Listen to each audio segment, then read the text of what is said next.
Welcome to TV3 New Day. Of course, it's a beautiful Monday and the last Monday in April, the last day of the month of April 2018. Certainly, as always, if you can see us, it means you're alive. And that means God has given you another day to live and to do great for your country and for Mother Ghana. Good morning, guys. Morning. Hope your weekend was good. But I was told when I traveled over the weekend that sometimes even the spirits, they watch New Day. Oh, they do, Oh, they yeah, do. of course. So I mean, they do. they can see us, but they are not alive. I've seen a few. But I hope they're not ready to call us because I'm not ready. Well, Maybe Bright is close, nearer the grave than I've the seen a rest few of us. blank messages sent on WhatsApp. Yeah. So maybe it's from the spirit. They are spirits, yeah. They are. I was told that a few of those guys at the various cemeteries and the mosques, they've been watching New Day. Wow. But since he is a witch hunter, I'm sure Yes. he can read what the spirit is sending. Next time when you see the blanks, call Bright to interpret what they have said All right, to good us. morning, Ghana. Unfortunately, it's always in the hinterlands when, you know, the messages come. But Yeah. I trust you're fine. It's Monday morning. It's the last of the month of April. Tomorrow begins a new month, the 5th month of the year. We're told number 5 has a spiritual connotation. Everything has a spiritual today's connotation. Well, I mean, doesn't it? we- So that's far what- as you that's what push we hear. someone to find it, they will get it Well, for you. so those who believe in it, and, Get yes, ready I mean, for the- get ready the for big- it. the big Yes, bang. yes, it depends. It could be positive for you, it could right. be negative for you. But All right. we pray it is So positive. May is already here, almost here. In a few hours, we'll throw April away and grab May. Exciting weekend. And from, is it Bugri now? Bugri Nabu. Yes. To The Accra House of Folk and inspections, to what other issues? All the I forgot? stage plays. Yes. Well, yes. well, I mean, Bugri Nabu's very interesting, isn't it? Yep. That a man walks, you know, is Out of the wheelchair. brought in. Johnny, who is his strategist? I don't know. He must be tried for treason. Really? special But prosecutor- That's an act. I mean, everything they do is an act to gain votes, to appeal to the public, and certainly I think he got down with some. We know Amma, how sympathy votes work in yes, Ghana. Amma, but so- if you've been in this country for some time, you should know that in Ghanaian politics, even when you're not well, we must killing package you Yeah, to in a very appear special way. healthy Yeah. and strong and exuberant. Yeah. But I don't know whoever said that, Mr. Bugri Nabu, can you go in a wheelchair? Because Maybe because they're flipping the script. no, but that was a low blow, really. was. I mean, and you heard one of a supposed supporter who said, look, they would have voted for him, but for the Because fact of that he was that. confined to a wheelchair, they thought he would be ineffective, so Oh, they God. voted the other way. I mean, anyway, but last Friday I was shocked to the marrow. You know, when Community Connect started on 3FM in 2015, by 2016 May, there was a gentleman called Kweku Nkrumah. He lives around the Pambros area. He came to us with a very special issue. His home was in the middle of 2 filling stations then. The fire service, the EP and the NPA, I remember, Tel Oil and something. The stations on your right. Exactly. They revoked the permit of those 2 filling stations because of the location and some other technical issues. Fast forward to 2018, the They're filling back to stations it. are working. all, yes, I mean, and in fact, the construction was supposed to have stopped, but as we speak now, and he's lost 2 of his children, because of the inhaling of all manner So of someone's things. renewed the Exactly. the Someone permit. now that's what we're trying to that's what we're trying to find out. In addition to that, his wall has been elongated to the extent that ventilation is a problem. Because of the filling station. Exactly. He has like a 12, 15 feet wall, you know, and the wall is cracked. The danger is that the wall is cracked. There are no pillars in the wall, so it could fall off. 2 of his children. He's had to take his wife to the Ashanti region because she consistently has a migraine. She's Because pregnant of, as well. wedding. And I don't know what's happening. No, but, so where was the NPA, EPA during the time these facilities resumed work and started reconstructing? According to the information that he brought to us last Friday, and he ran back to us because of the initial work we The did. fact that you knew something Exactly, about it. and that we were able to help in the first Let's see how instance. it goes. They came back to us and showed us documents. And he actually said, one of the filling station owners said they can go to the moon. He has all the money to buy power, and so he will do it. So good morning to you, EPA. Good morning to you, NPA. Good morning to you, the District Assembly. It was Jerry Akwe Thompson. I don't know who is in charge at this point. But good morning. Lives have been lost. And this is your purview. What would it be? Would it be money to power, or will it be the citizens' rights? Anthony But Jackson. Anthony just Jackson, walked in. yeah, he did, and he's Anthony trying Jackson, yeah. to go glam. This weekend was trying to caught my attention and my friendship, but, you know, mentioned my full name today, which is a first for all three of you. Yeah. Kwame Anthony Jackson. I just had to do that. Usually just say AJ. AJ is here. Yeah. I mean, Kwame what? No, it's Kwabna actually. Kwabna what? Tuesday. Kwabna. You don't know where you come from, so you don't know your name. All right. Anthony, welcome once. Thank you, right. Welcome back. Well, it's time now for the news for this morning.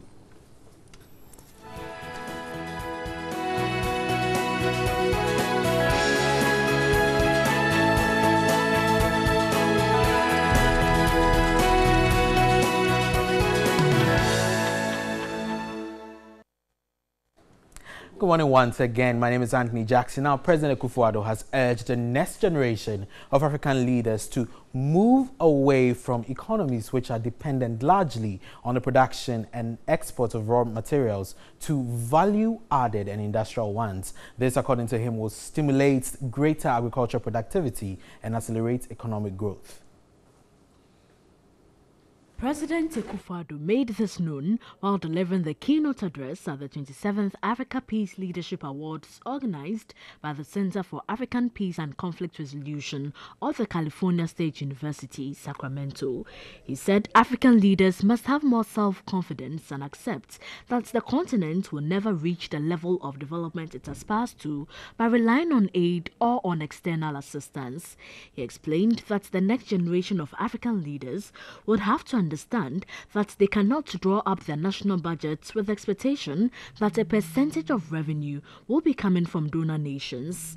They have to appreciate and work with the reality that properly harnessed and efficiently and honestly managed, there are abundant resources on the continent to finance its own development. Touching on the creation and growth of an entrepreneurial economy in Africa, President Akufo-Addo explained that it provides the basis for undertaking the urgent task of the structural transformation of African economies. This, he said, will be immeasurably aided by the successful implementation of the Continental Free Trade Area Agreement. The success of the free trade area would mean that the era of low volumes of intercontinental trade that have defined the activities of the African economies will come to an end. Up till now, trade between African regions has remained low compared to other parts of the world. President Akufo-Addo was also given the Africa Peace Leadership Award by the Center for African Peace and Conflict Resolution of the university.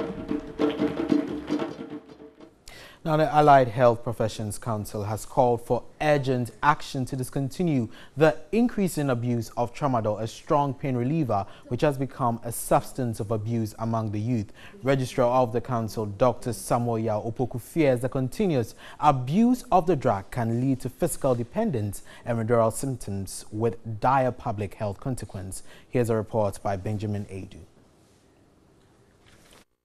Tramadol, a restricted medication used to treat moderate to severe pain, has become almost a street drug for the treatment of normal pain like headache, sometimes without approval from health practitioners. Despite the serious side effects including seizures, decreased alertness and drug addiction, its use has sharply gone up among the young generation because of the reported excitement of prolonged ejaculation. Speaking at the 9th graduation of the Royal Anne College of Health in Kumasi, Registrar of the Allied Health Professions Council called for pragmatic steps to curb the abuse of tramadol. Dr. Samuel Yao Opoku said the country is sitting on a time bomb on the misuse of drugs. I want to encourage you to educate the Ghanaian population about the dangers of misuse of drugs, particularly tramadol. Very soon, the hospitals will be flooded with people with both kidney and liver problems because of the associated dangers from some of these drugs, and also even some of the herbal preparations that, are found around every day. The Royal Anne College of Health graduated 243 laboratory technicians. Rector of the college, Annabella Jemana-Boaji, said challenges in the non-placement of students from private institutions have been addressed. Non-placement of nursing and midwifery graduates from private institutions have been addressed by the government of Nana Addo Dankwa Akufo-Addo. Graduates from both public and private institutions have equal opportunities to be employed in public sector. And the Peasant Farmer Association of the Bono-Hafu region says it is worrying for financial institutions to deny them financial assistance to do farming. The Agricultural Development Bank, ADB, as early as 1965 was noted as the Farmers' Agriculture Bank. The farmers complain lately the ADB has turned to favor businessmen and government workers, thus neglecting the farmers who initially owned over 50 shares. The workshop was attended by peasant farmers, financial institutions and agrochemical dealers on the theme Smallholder Farmers Access to Good Quality Inputs. The major issue discussed at the roundtable was a big gap now existing between peasant farmers and the financial institutions. According to the farmers, the requirement being demanded by their credit facilities had already disqualified them from applying for financial support. The director of the Peasant Farmers Association of Ghana, Benjamin Safo, said over 85% of Ghanaian peasant farmers do not gain any profit from their crops produced due to their inability to access credit from the financial institutions to adopt scientific approaches in their farming practices. Though farming is growing a value chain approach, the production side, to my understanding, is being left. Now people or the banks are concentrated on the processing, they are concentrated on aggregation. What happens to the peasant farmer or the smallholder farmer? The ADB branch manager of Techiman, Kofi Entry, pleaded with the farmers to cultivate the habit of saving with the banks in order to attract reasonable sum of credit to enhance farming activities. If you look at the emerging agri financing, in the value chain financing issue that we're discussing today, all the various actors along the chain are doing well, with the exception of those in the primary production sector, because they seem not to understand banking and the need for them to avail themselves to the banking processes. And still in the Bono-Hafu region, the Nkranza Special School, built in 1997, urgently needs to expand to accommodate its expanding population. The special school, which with classrooms built to accommodate 8 pupils, now accommodates 20 pupils and is totally overcrowded. The Nkranza Special School is the only institution for the physically challenged in the Bono-Hafu region. Here's a report by Johnson Techi. Enrollment for the Nkranza Special School stands at 51, with 31 teaching and non-teaching staff. Since the school was established in 1997, no additional buildings have been constructed to cater for an increase in pupil population. The acting assistant headmaster of the school, Vincent Katu, said there are more mentally handicapped pupils seeking admission to the school who have to be turned away. He said all their vehicles have broken down and they have to rely on taxis to pick up their patients to the health facility. He says some dormitories currently house both boys and girls, which is not right. The headmaster, Vincent Katu, says apart from feeding grant, the government does not provide any further assistance to the special school.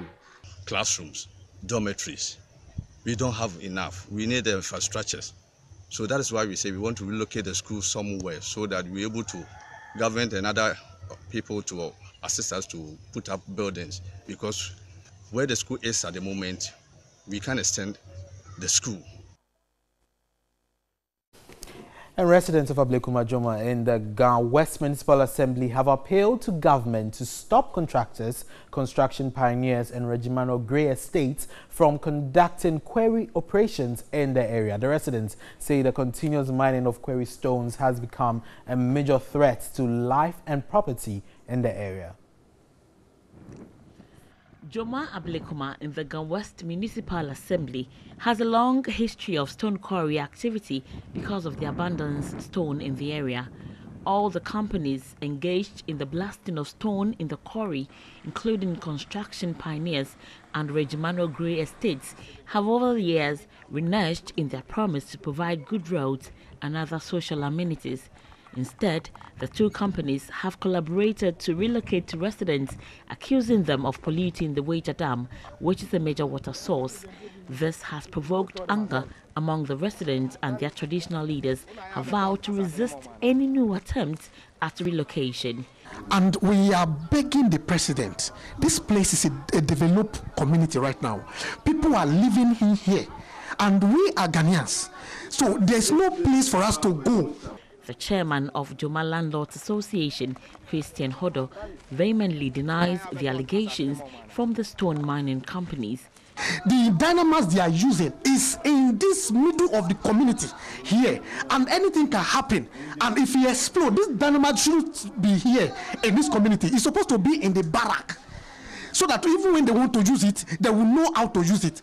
A Kusasi youth chief in the area, Mohammed Ibrahim Songtaba, calmed his people and advised the government to step in to prevent the eruption of clashes and protect lives of the inhabitants. It's area need develop there. They have to go another place to go and more. But up to now, no more area. No, so that maybe no boy, no lawlessness, no, or yen overcome them. We should not let them overcome us. We should overcome them. Some residents recounted ordeals they have been through as a result of blasting of stones and other quarry activities in the area. Yeah, no, the police in Faba. Wapa yes English in Soto yenye baby a beda because I want to pay yes English no. Susu ye ni sika. Sisi hana dani krom ye pese onko na ye hun toye. Government has paid all rent allowances due personnel of the Ghana National Fire Service. The Chief Fire Officer, Eko Blankson, made the disclosure in an interview with TV3, where he said all outstanding rent allowances have been paid, thus dispelling rumors that the management of the service has pocketed the rent money for fire officers. Personnel of the Ghana National Fire Service have since its establishment not enjoyed rent allowances until 2017, when rent allowance of 20% of basic salary was approved for personnel. Consequently, personnel were paid their allowances in January. TV3 checks reveal that after the January payment was made, the service applied for a further 5 months rent allowance and it was approved and paid. However, management took a decision to apply for it quarterly. Government is thus in arrears of the first quarter of 2018, and the delay is already causing unease among personnel of the service. The Chief Fire Officer, Eko Blankson, said all outstanding arrears owed personnel, including medical and rent allowances, have been paid. This year, I said I have paid all from 2007 as at now. Till today, I'm not in arrears, a single penny. Yes. If I say that we have paid, I say the government has paid. And they are all here. You can find out from them. Meanwhile, Eko Blankson said government has given the National Fire Service clearance to order 10,000 fire-resistant clothing. We have some limited number of them being hung in the appliance. As and when you come on duty, you don them, you wear them. Whether soak in blood, grease, petrol, you don them. And that is not a very good practice. Worldwide, I have never seen any country without protective clothing for firefighters, except Ghana. The Minister for Lands and Natural Resources, John Peter Amewu, has taken a swipe at former President Mahama, saying he failed to deliver to Ghanaians when he had the chance and hence has absolutely no business coming after President Akufo-Addo on his handling of illegal money. The minister was responding to comments made by the former president at a unity walk in Kumasi. We will bring a new mind. The former president was addressing party faithfuls during a unity walk in Kumasi. He said using soldiers to fight illegal mining won't achieve results, adding that the measure was tried during his tenure but failed. His words have been described by John Peter Amewu as unfortunate. President Mahama has been one of the most fortunate Ghanaians on this earth. He had his education free. He became a deputy minister. He rose to become a senior minister. He became a vice president. He became a president by default. One of the most fortunate Ghanaians we have on this earth. He ruled this country for this number of years at the peak of Galamsey. He has not been able to provide a single paper on sanitizing the small-scale mining. Today, you mount a platform and tell Ghanaians, I am so much disappointed. The minister, who was honored last Saturday as the most distinguished minister, took a swipe at the former president, saying he failed when he had a chance to rule the nation. Which is the best approach? An elaborate approach with a project document? He should produce as a minister. He should produce as a president. He should produce as a president of this country when he was. Whether he has produced a single-page document on small-scale mining in this country. He has failed Ghanaians, and that was why Ghanaians rejected him as a president. He cannot use Galamsey at this time, thinking that he'll come back to power.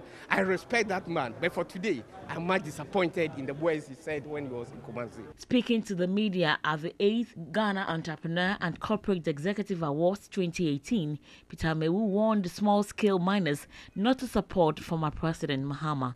He cautioned that those still engaging in illegal mining should distance themselves from the comments of the ex-president, describing him as a con man. I'm telling the small-scale miners that this gentleman, is a con man. He's deceiving them. If they dare go in for him just because of Galamsey, this country will be it will come down. They should follow the honest man in this world. The most honest person who is ruling this country, Nana Addo Dankwa Akufo-Addo. Meanwhile, the minister said all is set for the launch of the Multilateral Mining Integrated Project MMIP as soon as the President Akufo-Addo returns from his trip to the US. Implementation of the project will cover a 5-year period as a comprehensive way of sanitizing the small-scale mining landscape. This document has been, accepted by the whole of the sub-region. People are traveling all over from other countries to have a look at what we are doing. They have all played in a role because of the potential of the document, the input, which involve a lot of stakeholder engagement. What has Mahama been able to do? The project is expected to provide alternative livelihood for people in mining areas. We'll take a break. New Day returns shortly.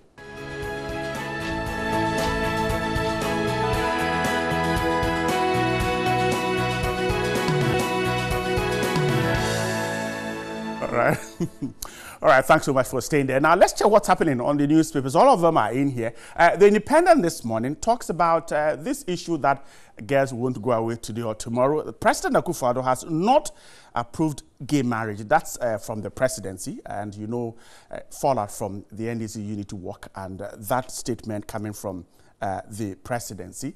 And then UNICEF Executive Director commends President Akufo-Addo for the free senior high school. The Independent is carrying these two stories this morning.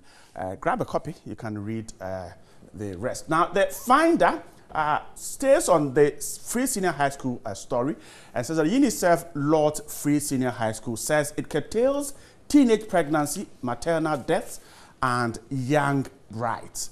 That's UNICEF talking there. Also captured on the Finder this morning, Amewu criticizes former President Mahama over Galamsey comments. And you know well what happened over the weekend. Stop chasing illegal miners with soldiers, Mahama to government. Mr. Peter Amewu criticizing the former president for perhaps stating his mind on that. And then increasing minimum capital while CD falls is not wise. That's a banker. Analysts there talking, and then MPA taps India expertise for cylinder recirculation policy. That's on the Finder. The Daily Heritage this morning has a story. Notorious cop robber busted. A photograph of some of the implements that were found with him and some mobile phones there. Also, soldiers torture man and walk free. And church president slams robbery by pastors. Exactly what he means by robbery. If you grab a copy of the Today Heritage Newspaper, you can read the details. The publisher, Bugri goes wild or down, abandons wheelchair and walks. His photograph is here. He doesn't look too happy. And cop arrested for armed robbery. This story also over the weekend, Napo wins overall Best Minister Award. Several others also won awards, including the CEO of Kolibu. Today newspaper, Truth and Enlightenment, says that government breaks silence on same-sex marriage. That story is still making rounds in some newspapers. And the MPP dumps Nabu for Samba. And the big one on the front page, Rawlings whips for NDC. His photograph certainly shows he's whipping Mrs. Indum honored. That was that function where Napo wins or won the overall best minister. The Daily Statesman this morning continues a story on the Free Senior High School and says that Free Senior High School best gift for families, UNICEF boss lost President Akufo-Addo. And then the Rollins story castigating the NDC is also captured by the Statesman, and as well as the same-sex marriage also gets some space on the Statesman. The Business Day this morning talks about housing. He says that more Ghanaians are likely to own houses under President Akufo-Addo, and the mobile industry to add $50 billion to the economy. The Business Day newspaper has all those stories. So grab copies of those newspapers and you can read the details of these stories. But let's jump into some of the final details. Right. So the finder talks about, you know, the backlash between Peter Amewu and then President Mahama. We had said that we hadn't heard Mr. Peter Amewu speaking to the issue recently. But I, for one, I mean, the truth of the matter remains that President Mahama, in saying that their time they attempted to fight illegal miners with, you know, some soldiers, and that didn't necessarily work, maybe for him. I feel Mr. Peter Amewu was harsh or rash in, you know, giving the response, because I think there must be some truth in that. And particularly because President Mahama has been there before, maybe he should have listened to the full extent of what he wanted to say, have an engagement with him and ask, okay, you say it's not good. Why do you say so? What really went down? How then do you best suggest that we should handle our situation? I mean, not our situation, the situation now that we are in government, and not just to, you know, say he's had free schooling and all that. Sometimes I think when we're too passionate about what we want to fight against, we go about, you know, saying all manner of things that really we don't, missing the point. I certainly think so. Look, the former president didn't say what was not true. It is true that he himself, while he was president, I think it was under Professor Mills. Yes. We had started this, and the footages are there of how you know, illegal miners have been chased with guns by soldiers in the bush. Some have been arrested. They went out with journalists. You know, some of the equipment have been set ablaze, and all of that. What I didn't like about what the ex-president said was the fact that we should apply wisdom, and he didn't say what wisdom meant. So it was just to say he was criticizing, but he was not supplying any solution or alternative. Knowing full well that he's been president. You know, in the 2016 election, said, do you know what it means to be a president? You can't criticize. Okay, so he obviously has been there, he's seen it, has done it. It didn't work for him. And so he thinks that repeating that gesture will not work for us. What will then work? I was expecting to hear that from Mr. Mahama. Okay, we tried the soldiers, didn't work. If we had won in 2016, moving forward in 2017, this was how we had planned to execute it. And that for me would have been statesmanship, as opposed to just saying it doesn't work, we should apply wisdom and leave it there. I agree on the Peter Amewu bit where I think that he was too emotional and he jumped at the ex-president. I struggle to see the correlation between whether somebody is fortunate and had free education and became a president by default and all of that.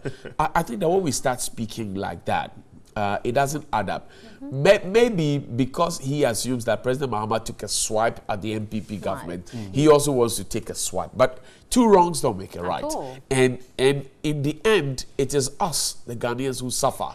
Our water is polluted, our health is in danger, the economics of the lives of the people are worrying. President Mahama, for example, said we must have an alternative livelihood for the people, okay? We were told at the beginning of the ban that we're going to have one district, one factory, one village, one dam, planting for food and jobs, which will create alternative jobs for these. 1.5 years down the line, where is it? So these are legitimate concerns, and I had expected Mr. Amewu to, you know, apply that, you know, in his commentary, because he's not there alone. He's there with the Minister for Interior, Minister for Defense, Minister for Science and Technology, and himself as Lands and Natural Resources Minister. So if all four ministers of them have not come to the realization that, look, this is a big problem, and the numbers who do galamsey in this country are huge. Now we're chasing all of them. There's a flat ban. Where do they go? What do they do? I don't believe the argument that that's what's their livelihood, because armed robbery is also somebody's livelihood. But then find them a clean, find them a clean job to do. Obviously, they have energy. they are willing to work. But if the work is not there, what do they do? All right. So, Johnny, for me, let's wait. Mr. Peter Amewu said what he want to say. And again, one key thing he said is that program, that policy that right from the onset of the fight against illegal mining, the multi-sectorial integrated mining project that we spoke about and were told was a third phase is about to be launched by the president. In fact, he said that overall, West Africa, almost every country in West Africa is running to Ghana to take a look at that document and how they can also benefit. So let's wait and see. But you see, the point I want to make here is that the likes of Mr. Peter Amewu and the rest should take it cool. You see, we are gradually moving into the season, the election season. And some of these things will certainly be said every day of the month, every day of the year when we move on. Now, they are in government, so they need to think deep about it before reacting. Sometimes when you want to react because you had it without relaxing, settling down, and thinking about what the person said, you might end up perhaps damaging your own fortunes. So the project is there. It's been approved according to him. Cabinet has gone through. It is all set. Let us see what it will bring to the fight against Galamsey. After that, then we can say that indeed we chased illegal miners with soldiers. It worked or not. And like Johnny said, the former president just failed to say that when we are in power, we do A, B, C, D to curtail Galamsey, particularly when he's been in power before. So we'll hold on for this project and see how it goes. Anyway, but free SHS also has been lauded, and of course, everyone has their side when it comes to free SHS. We all agree it's good for Ghana, but basically, I'm happy at some of the things they highlight: the teenage pregnancy, maternal deaths, and the young brides.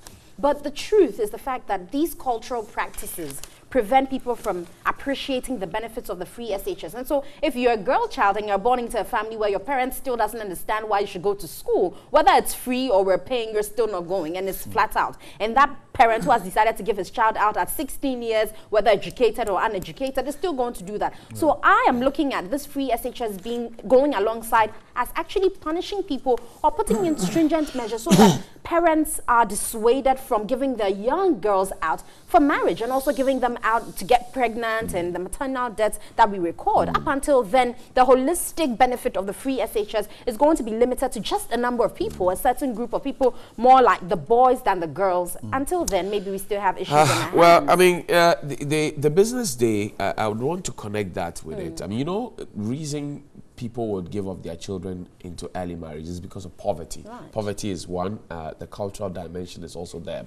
So if people cannot fend for themselves, they think that, well, getting a wealthy in-law will help them to achieve that. Now, we're told that the finance minister is assuring that under the Akufo-Addo-led government, we're going to have a majority of Ghanaians or more Ghanaians owning their own houses. But he's again failed to say how you know, they are going to do that. He didn't put out the detail. He says, well, Ghanaians will own their own houses in a country where rent is actually more expensive than how much everybody earns. I wonder how he's going to turn things around. We can own houses. Look, as of now, Johnny, I am sure that there are several of us who are working. And even I have said that even those young men and women you see sleeping in front of people's shops in town, I tell you that they can find a way to own the houses. But it is a cost. See, all these real estate springing up across the city, Johnny, you simply can't afford them. Okay, they run into thousands of dollars. And so if, like Johnny said, if he's told us how we're going to own the house, that would have been we have not been told how. And so good morning to you, Finance Minister. I thought the Minister of Housing would be the one to make this claim, but here's the Finance Minister making it. Now let's cross over to the Western region where we're joined by Eric Yao Ejay, and we're going to be talking about the increased spate of armed robbery which is on the rise. We're asking, is it only in Accra? Is it also in the Western region? What is going on and how do we tackle this? Let's go and join Yao. I say, take it over. In the evening, Baba. We'll see.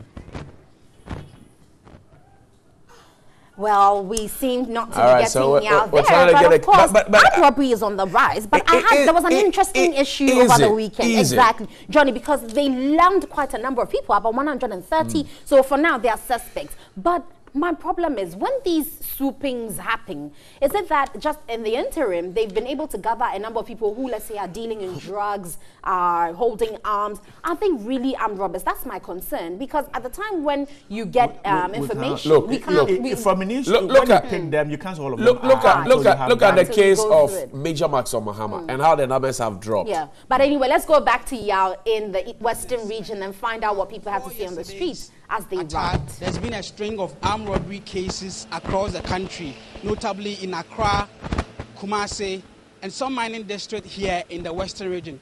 The Ghana Police Service needs some 6,400 vehicles to combat armed robbery in the country, but it has only 1,700, leaving a yawning deficit of 4,000 vehicles. This morning on Daily Rounds, where we are broadcasting live from Takoradi Market Circle, we are going to establish the causes of armed robbery in the country, what is at the heart of the increasing number of armed robbery cases in the country, and going forward, some measures we could deploy in our bid to stop armed robbery in the country. I have with me three gentlemen who will help me discuss today's subject of armed robbery. Good morning. Good morning. Gentlemen, you are welcome. Mpeda start PK.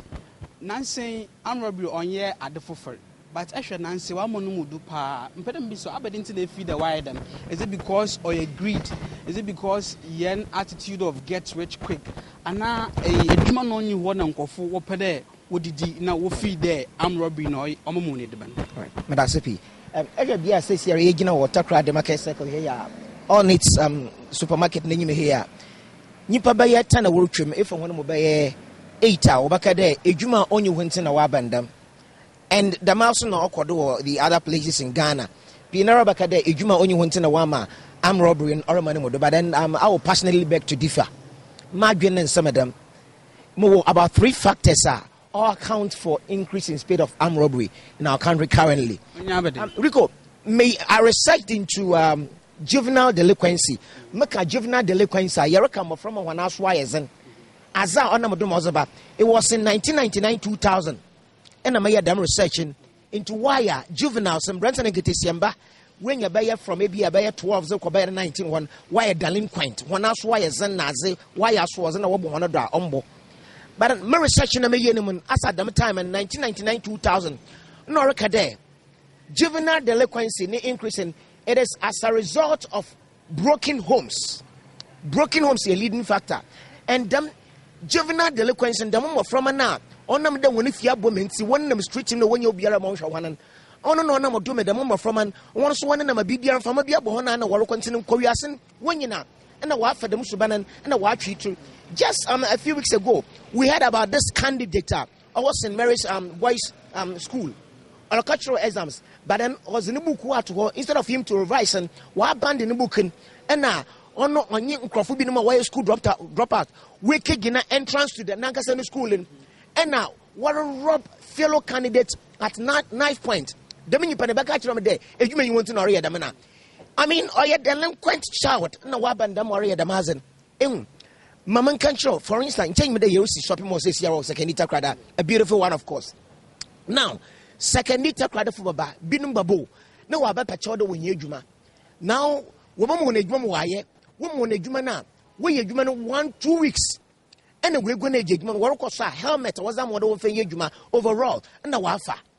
Oh yeah, Juma in you are. I mean, a Juma don't care. After all, I can't Juma you watch Radon because a pair Google says here on a the unemployment rate in Ghana. Nipa when you Juma ya Ghana han.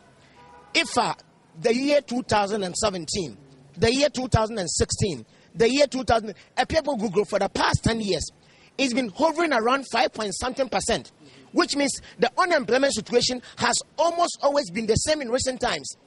And since I'm Robert Akosula into Mankada or your unemployment rate, even UK of all places, US of all places, they have unemployment rate of about just 4 point some, just about 1% better than we have in Ghana.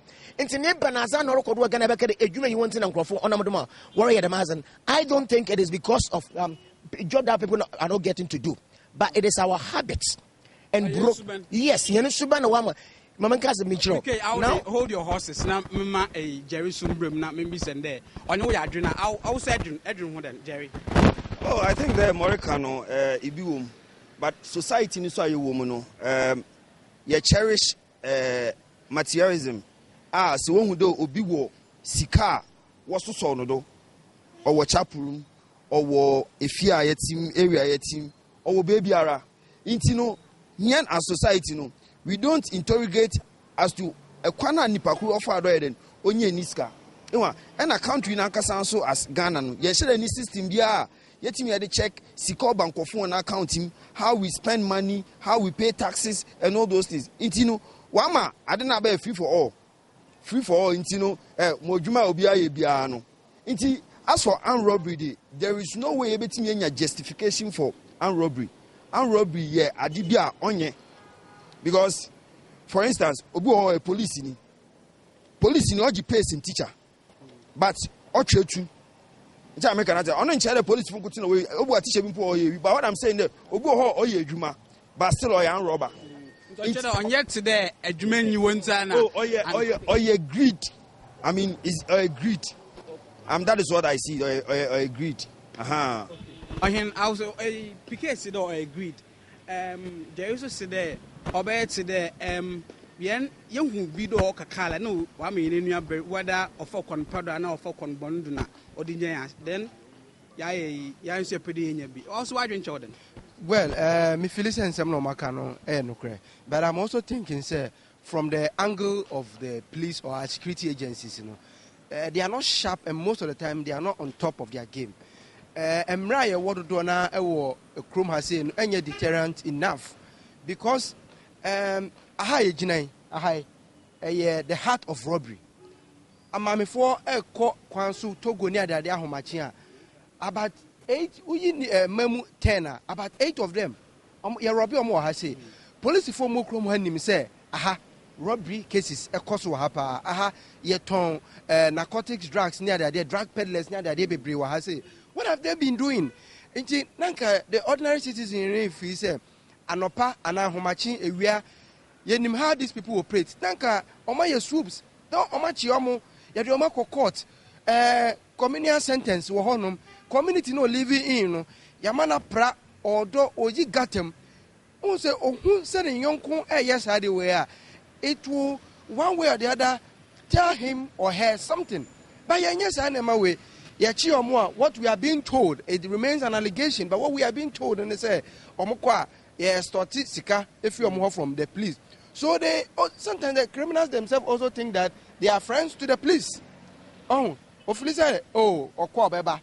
Now say Mukrampo, Kaso area, or yet say there was a police ni be watching Aberdeensa or the native man armed robber. Of course, indeed, they are also thinking that because one way or the other, your legal system and your security apparatus, as in Kwafo say, loopholes in the other day. And sometimes when they are going on this route, the police do not do a lot of research. And even though they will go and arrest them all right, they do not have evidence to prove to the contrary. Say yes, because you are saying that the person is a robber, the person is a peddler and all those things. What more evidence do you have to back this claim? So sometimes I also think that the police should study these people very well and know when and how they can get exhibit from them and prove it to the court. Because as for court today, it is not about, it is about the evidence. The evidence to show what you can prove in court. What you can prove in court. Yes, it might be true, say, Nipanobokrono, but was he or she arrested in the act? Exactly. And all those things. And lastly, PK,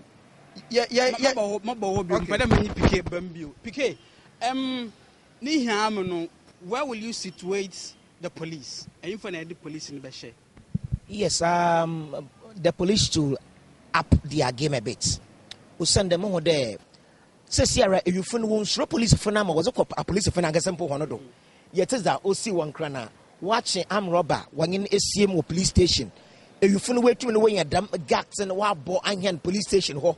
akona we break cells man go fe gongwan we ku police ni ende dara ende Monday ende dara yet say za we si watakwa obi watch ichur oza to police ni mu wewu. I think as at now be a news we do elsewhere in Ghana ende da baye 8-9 na yet the masaman now ochro de efuna nkasa no ochro de say when wonsrazam wonsra police funepo na sa a police fun wore mo hone mudu kakra ma wo efuna suro hona nche mengenze de obotuma na waya damasa na wontina I mean mo de a police fun so da wan say wo ye hone fia azekakra to me e be the police fun na afam wo de app woni game ni kakra but then Rico mamen kayin fun so dance na azef mano na ye was second takra da na ye reka say hu now in America there asen ya police fun to nchana yanka say nyipa no ofiye ni so benan ofiye ni so benan because second takra the boy when we Shroba Park is Simpson at least on Yimden Shroba has been in this media game for almost 20 years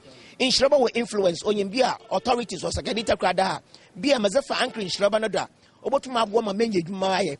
But secondita crowd, typical secondita crowd boy, Oshima Angry Sherman to me who does it, Mokota Shoko to Kumbia. He must not have a culture when we do them and Bibina or the corner Mokota. Angry Sherman Jung me the Jarko a piece of Subia. In one, you see, it's in when you panna beer, a pedal of war, a banana board. Over there, Edwin, a corner benye is a benes in a da, on yet Nipanasian and everybody's against him. Amy Madame begin a man there. Say, as a police of an order up when he gave it to China. Ning in a Casanangasan or Ginayankasan in a penny Subanado. Yen started from a warring in a band.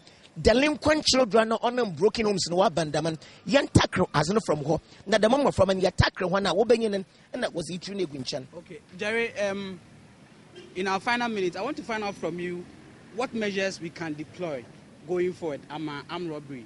Before Manasu the year 2 as a crack. I think the only hope the only hope I 3.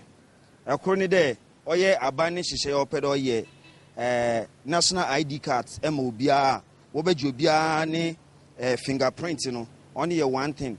And a secondly so society the way I ye boji materialism don't or the Shekwana ever for that, the Madin Yabetim Yaden, Yama Waba Fum. And now, Sisi answer and the Krawaba Waba, Ghana higher, gangsterism. In a demigangi, and a Okitetu, no Baha, and they are one a police for no, into for instance, I call a Krobiduna police ni Timikochi Obina, gangs, Wako on commander or no Akache. Commander and the guy eaten police in Nathan. Into police from was for there, Wabeden, Wabeko. It for me, I think that as society, yen now, kabum, they try to speak truth to authority and to end it, police from so they build one capacity in the sense that they should be able to trace there. Them was a party how we are the manner, Caswas we are at it, they know coordinated. So that the police in Ibu takradi na se onyan robbery cases na se ocho train or database on him there them coffee wakwa then they find a way of arresting them another Ohene, I'll end with you. How do we solve armed robbery in the country? Me feel say security agencies supervision juma in their work. Can you imagine say police recruitment? Now young man, Odi line movie say MTTD line ewo himfa. The impression is that MTTD for Omuko Roda, Omunyeska. I also think that most of them do not come into the police service or the security agencies just because they want to protect this country. But they think that there are no jobs into Obakwa Konye BIA. Police in here or duty or call patrol, announce or barrier, announce or traffic light. What do they do? What do we see? Most of them are doing WhatsApp. Most of them are eating. Sometimes you see traffic build up, people are fighting just close to where they are, but because they are caught up in some other issues, and I think, sir, from time to time, almost superiors should be monitoring them, especially night patrols and check-up points. Inti esi ahwe na sa ne mani nyina ekoso police ni ɔkɔ duty a ɛsɛ ne penny timi sɔre na ɔkɔ hɛ sɛ adwuma no ɔyɛ a mekan sɛ former Kofi Boakye wɔ ha sɛ yɛkɔ patrol police ni baako a sɛ ɔprotect bank no ni hɔ wanom nsa wabo ni around. So these are some of the things. So you heard the gentlemen. Those were their views. If you want to be part of this conversation, go to our various social media platforms. This has been the Daily Rant with me, Eric Hiawaji from Takoradi. Back to you into the studio.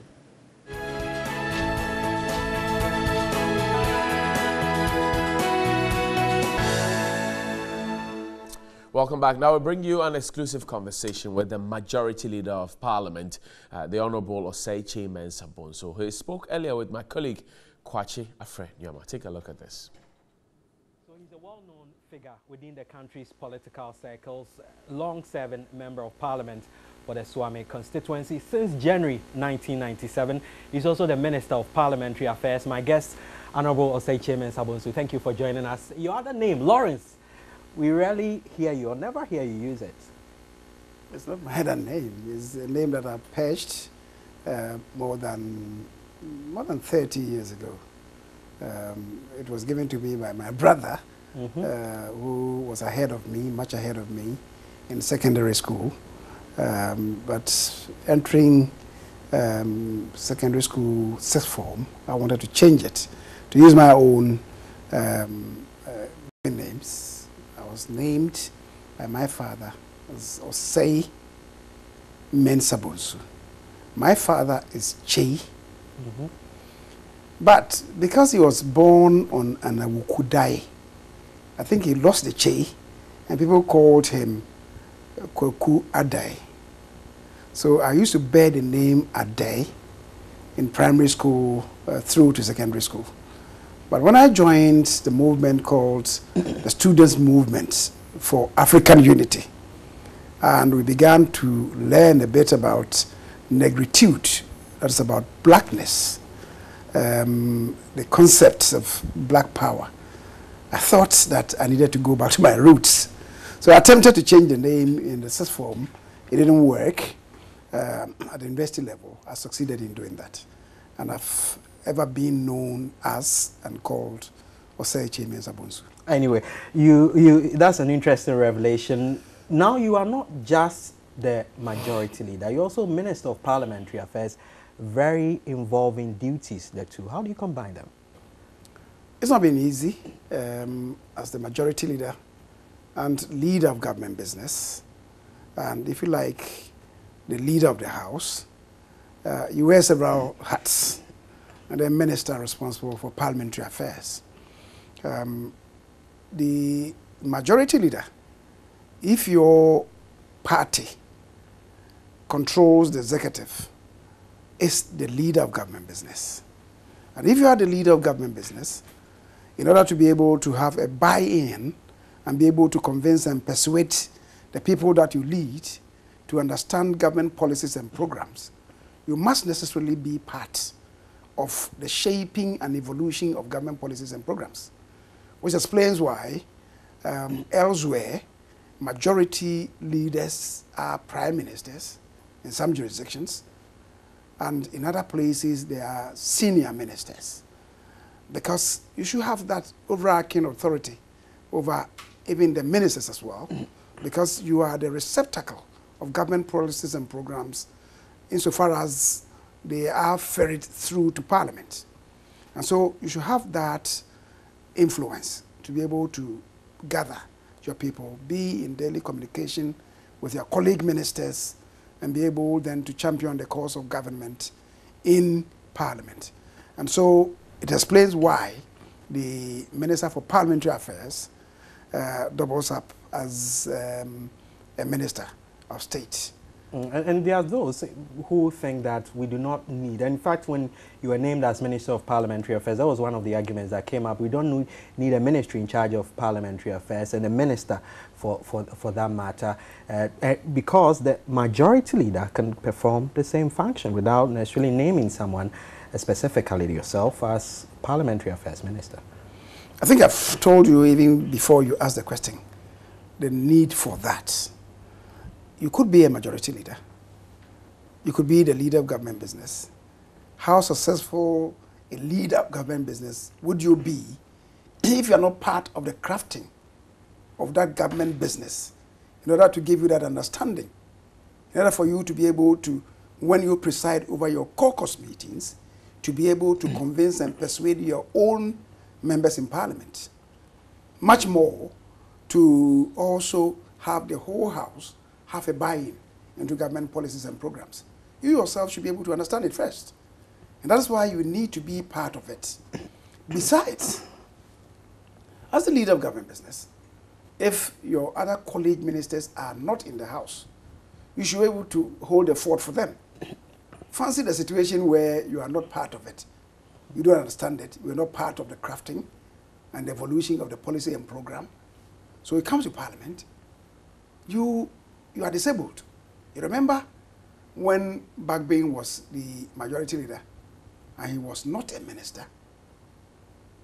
Even when a minister was not in the chamber, he couldn't lay a government paper on behalf of the minister because he was not clothed with that authority. And sometimes he had to, most times, he had to look over his shoulders to see if there were other ministers. And so there. that's what this actually cures. It cures that. I've told you what it does. And I'm saying that in the House, it has this additional advantage that you are able then to ferry government policies and programs on your own to the House in the absence of the relevant ministers. Let's still focus on matters relating to Parliament and, of course, as Majority Leader. One of the key concerns that the minority in the House, led by Haruna Idrisu, have raised over the past 3 months or so has to do with what they see as the bias posture of the Speaker of Parliament, Professor Aaron Michael Quaye. Is that the case? I don't see that at all. The other day, a member in leadership rose up. He wanted the Speaker to recognize him and give him the opportunity to speak. The Speaker, unfortunately, did not recognize him. I, as the leader of the majority, as a majority leader and leader of the House, got up on 3 occasions. The Speaker did not recognize me. There are occasions that these things happen. And it's not Speaker Okoye who has done this, who is the first to have done this, not recognizing the majority, the leadership. I remember when we first came, there were 2 occasions that, the Honorable J.H. Mensah, the then leader of the minority, got up and he wasn't recognized by Justice Annan. I think on the 3rd occasion, the minority leader was incensed. He got up, he stood there for about 5 minutes. The Speaker would not recognize him. So he left. He left the chamber. And with that, the rest of us followed in town. These things happen. Under the immediate past Speaker, as a minority leader, there were occasions that I got up and I did not catch his attention.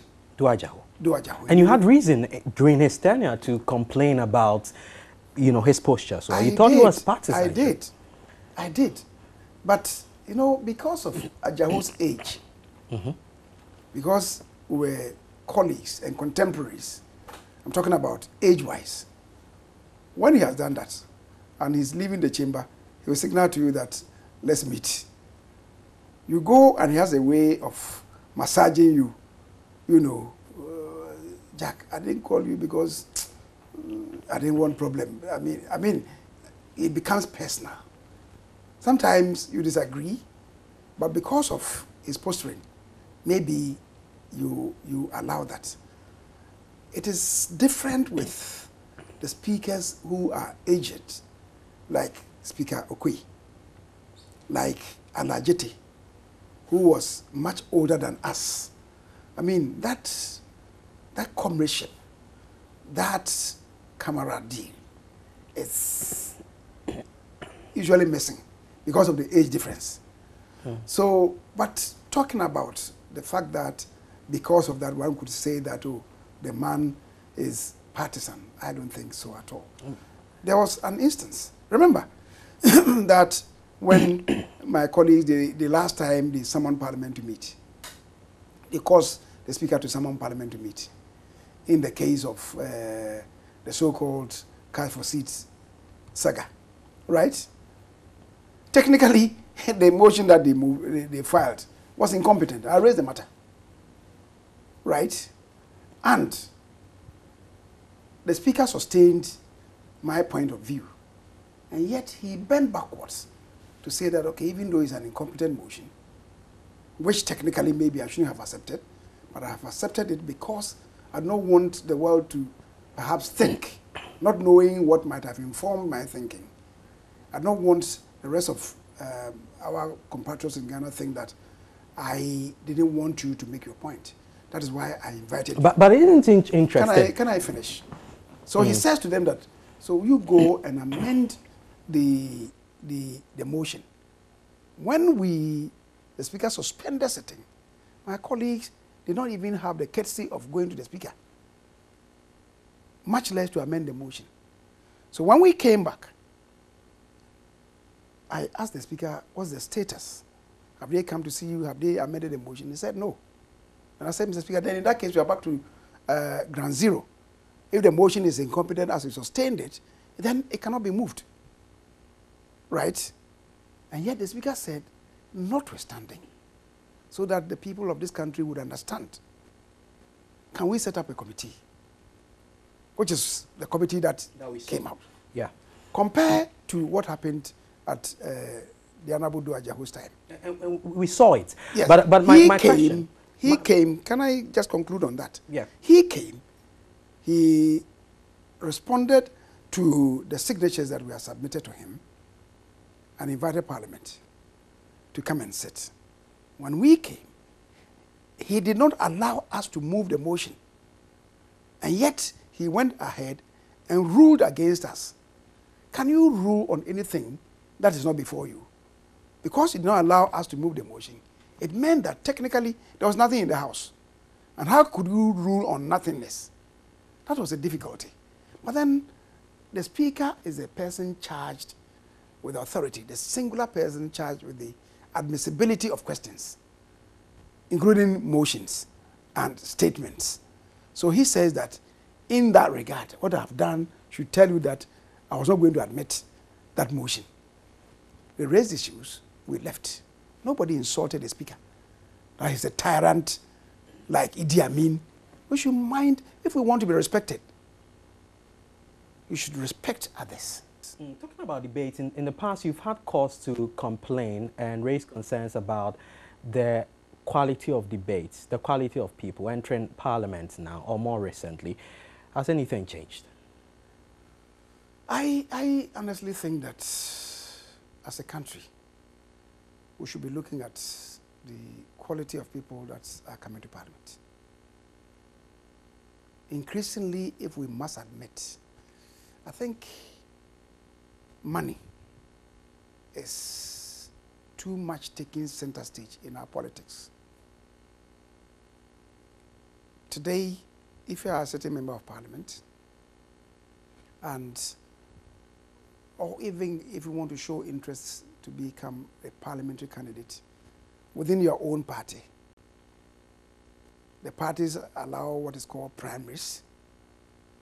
And the primaries, if you have to go and face the electoral college, that is, in my own party's case, the polling station executives, you would realize that many of them position themselves just to receive drinks and cola from contestants, be they aspiring members of Parliament or even within the same party as leaders of the party at various levels, constituency executives, regional executives, national executives, right?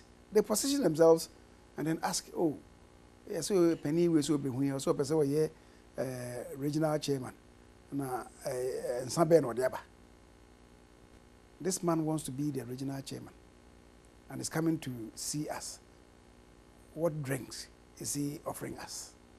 Is that the way to, advance the cause of our politics? the Constitution provides for political parties to sell their ideas and programs and projects to the electorate. Who should do the selling? Who should do the marketing? It's those people out there that we call the polling station executives. I think my colleagues in the NDC call theirs branch executives also. It is they who are supposed to do the canvassing. And yet for 4 years, they don't do that. Some of them even don't hold meetings to let people know what is happening in the party. So immediately they are designated as polling station executives. I'm not saying all of them, some of them. And I would dare say majority of them. They just go and sit down, cross their legs and fingers, and wait for whoever is coming for the regional chairman, regional secretary, constituency chairman, constituency secretary, Parliament. parliamentary candidate, Primaries. right, national chairman, or even presidential candidate. So it's like some people look at the quality of your drinks before they allow you to go and represent them. Is that how to build parliament? And yet, the functions of parliament, and for that matter, of members of parliament, are cut out there. They are the representational functions. You represent the constituency, you represent the constituents. You take their concerns to the National Assembly, the parliament. So people come to you, you listen to them. You should be able to tell, this man is much more intelligent than this person. And not look at their drinks. So it's the representational function. And then we deliberate on matters that come before us.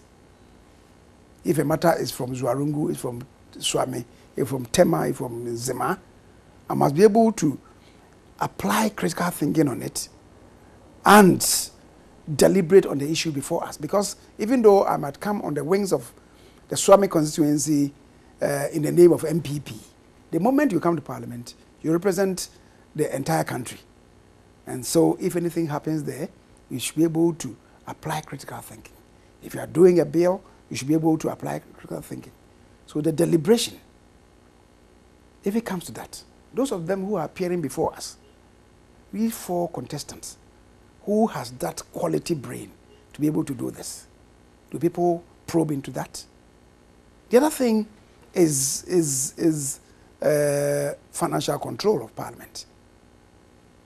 The government will submit a budget to you. Parliament is the gatekeeper of the national kitty, the national purse. The executive, come with application to you to enable them to spend the nation's money in 1, 2, 3 areas. Are you able to analyze it well, right? To understand, to go to your constituency and explain to them, this is what you should be doing. The financial control or power of the purse function of Parliament. Then we have oversight function. After we have given them the resource, we must step back to see when the budget is rolling out, whether or not the government is applying the resource that you have given them on the areas that they said we're going to spend the monies on. And if indeed they have even spent them on the areas, whether as a country we have value for money. And then we have the legislative function of Parliament. So I'm saying that the functions of Parliament are cut out there for Parliament and for members of Parliament. So people appear before you. Do the citizens, the electorate, do they apply themselves to these other than, in many instances, the electorate that is in that community asking, and somebody or the buy, saying or the other. Is that building our democracy? Are you Satisfied with the material you have on your side as majority leader, the quality of material you have as MPs? Well,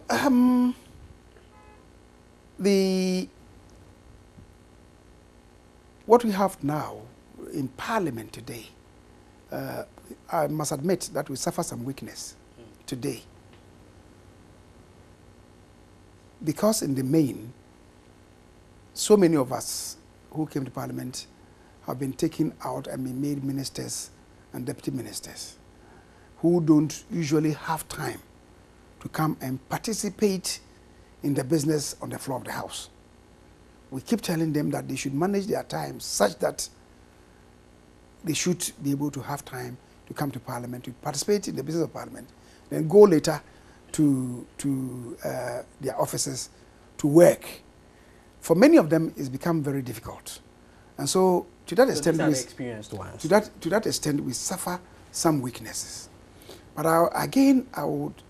what I have alluded to, that in general terms, people coming, banging doors, coming to, oh, this man has been there for 2 terms, he's been there for 3 terms, but is that his father's property? Let another person come. They forget that Parliament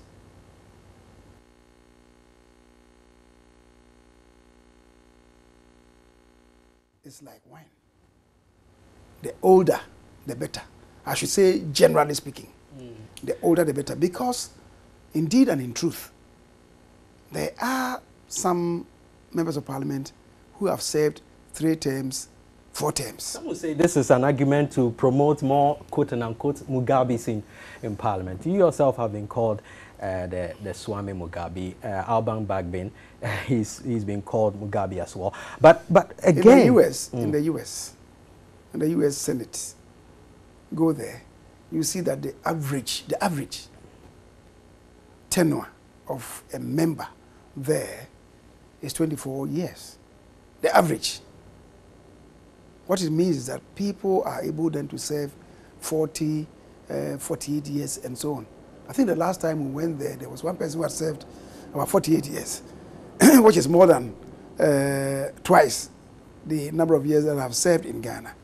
But I don't know whether in Ghana, after the Bagbins and the Chamens Abonsus, whether you be able to see people who will be able to scale over 20 years. Because the pressures, the demands, the expectations, and the accusations, sometimes they get under your skin, such that if you are not careful, you may act on the spur of the moment to say that, oh, I've had enough. You've had enough. But at the peril of Parliament, at the peril of democracy in Ghana, it's not about protecting Mugabes. It's about culturing experience, intelligence, knowledge to affect the quality of business in the House. That should be the concern of all of us. It shouldn't be the concern of somebody called Chairman Sabunsu. It should be the concern of all of us. Unfortunately, I should add that this whole phenomenon is emerging because of what we do in the various political parties. I keep saying this, and I will insist today that there is no party in the entrenched democracies, mention them, Canada, US, Great Britain, Germany, Holland, Sweden, Norway, Italy, Australia. In the advanced democracies, there's nowhere where at the end of the life of a parliament, the sluice gates of Parliament are opened to allow for all comers. It doesn't exist anywhere. Today, I was having a chat with one of my colleagues, the Honorable Okudzeto Ablakwa. And I was telling him that in the UK, for instance, the Speaker of Parliament, who is a member of Parliament, in his backyard, he's not contested by the opposition members of Parliament. You think it can apply here? People will not agree. To apply, certainly. People will not agree. Unfortunately or fortunately, our Speaker is not a member of Parliament. It's not a true tenet of democracy. Democracy should allow anyone interested to contest. That is what we don't understand. Democracy everywhere is guided and guarded. In Australia, for instance, in any serious debate, if a division is to be applied, if voting is to be applied, and for whatever reason, some serious reason, the majority leader is not in the chamber to participate in the vote, the minority leader will not vote. They have some terminology they call crossing out. Because they know that if the majority leader is to vote, regardless of maybe sometimes individual positions that may be taken by some of his own backbench, the majority leader is supposed to lead government's own agenda. The minority leader is to perhaps oppose it. And he's going to lead his own troops to oppose it, vote against it. But to the extent that the majority leader is not in the chamber, because he's on government business outside the chamber, the minority leader, in deference to the majority leader, will not participate in the vote. So they cross themselves out. Here, people will say that it's my democratic right to vote. We should not be weeping more as sympathizers more than the bereaved. Let's not pretend that we understand democracy more than those of them who brought parliamentary democracy to us. Also brings to mind a very interesting conversation. And you've run as in your party's primaries, at least since you entered parliament in 1997.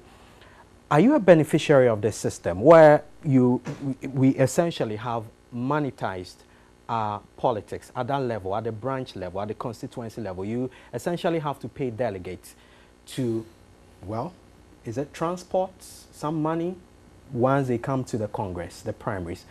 Have you had to pay delegates money under those circumstances? Which delegates? Primaries. My own primaries? Yes. Oh, well, fortunately for me, since 1997, when I first contested, there has never been any contest. In 2000, I was returned unopposed. It's not as if people did not come to contest me. People came, but I think they were disqualified. They didn't have the relevant capacities to have entered the fray. So they were disqualified, I think 2 of them. Then 2004, we had, I think, 2 persons, and the 2 of them, one of them was disqualified. There were 3. Then the other stepped down. So they had just 1 who showed interest to contest. But then after the vetting, I think a day after the vetting, he wrote to signal that he was no longer interested. That was 2004. So again, I went unopposed. 2008, as people came to contest, again, I think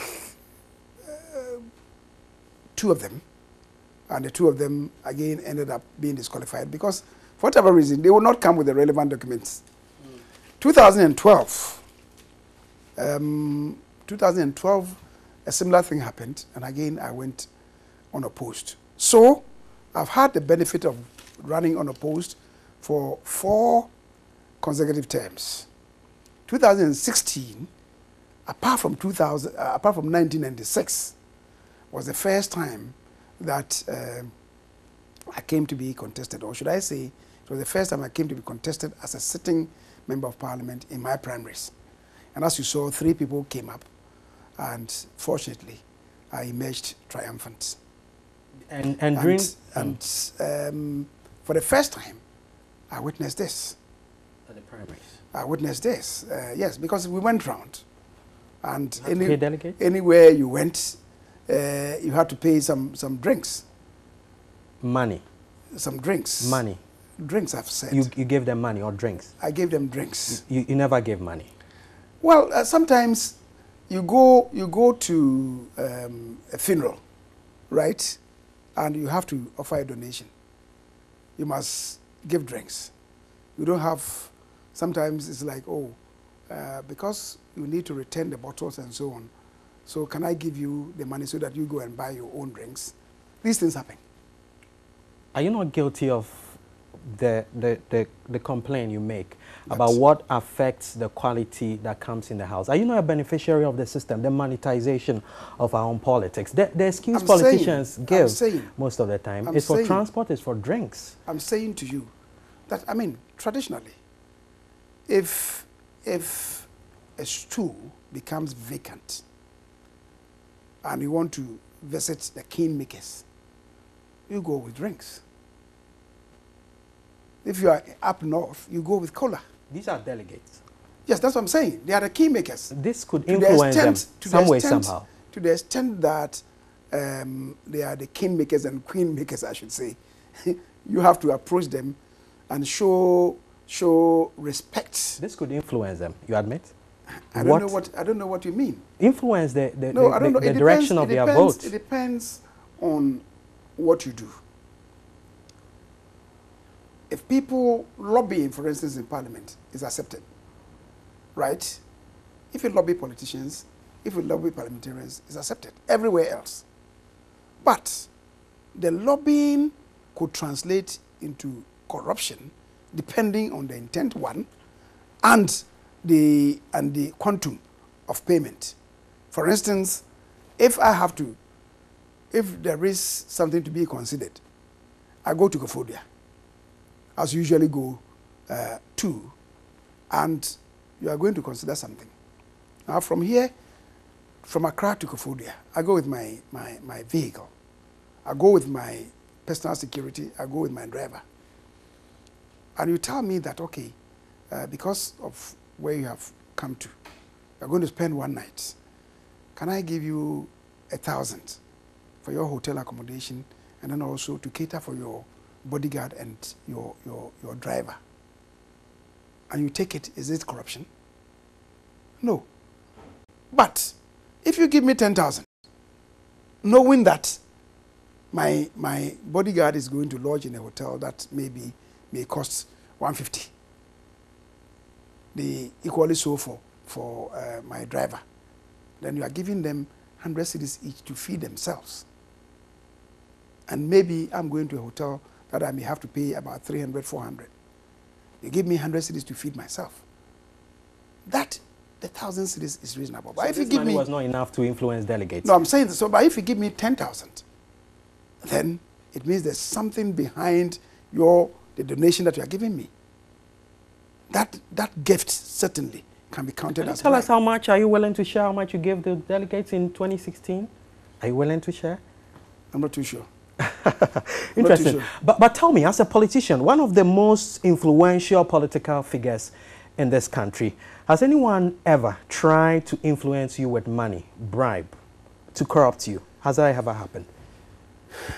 I don't remember. It may have happened, but you don't remember. No, I don't remember anybody coming to me and attempting that. I live a strict life, quite apart from everything. And you know, in Ghana, until just about a month and a half ago, I was the local chairman of the group that is called APNAC, that is African Parliamentarians Network Against Corruption. I was the chairman of the Ghana Parliament chapter. In Africa, the whole of Africa, I was the continental chairman. And in the world body, which is called GOPAC, Global Organization of Parliamentarians Against Corruption, I was, until 3 months ago, the vice chairman, the global vice chairman.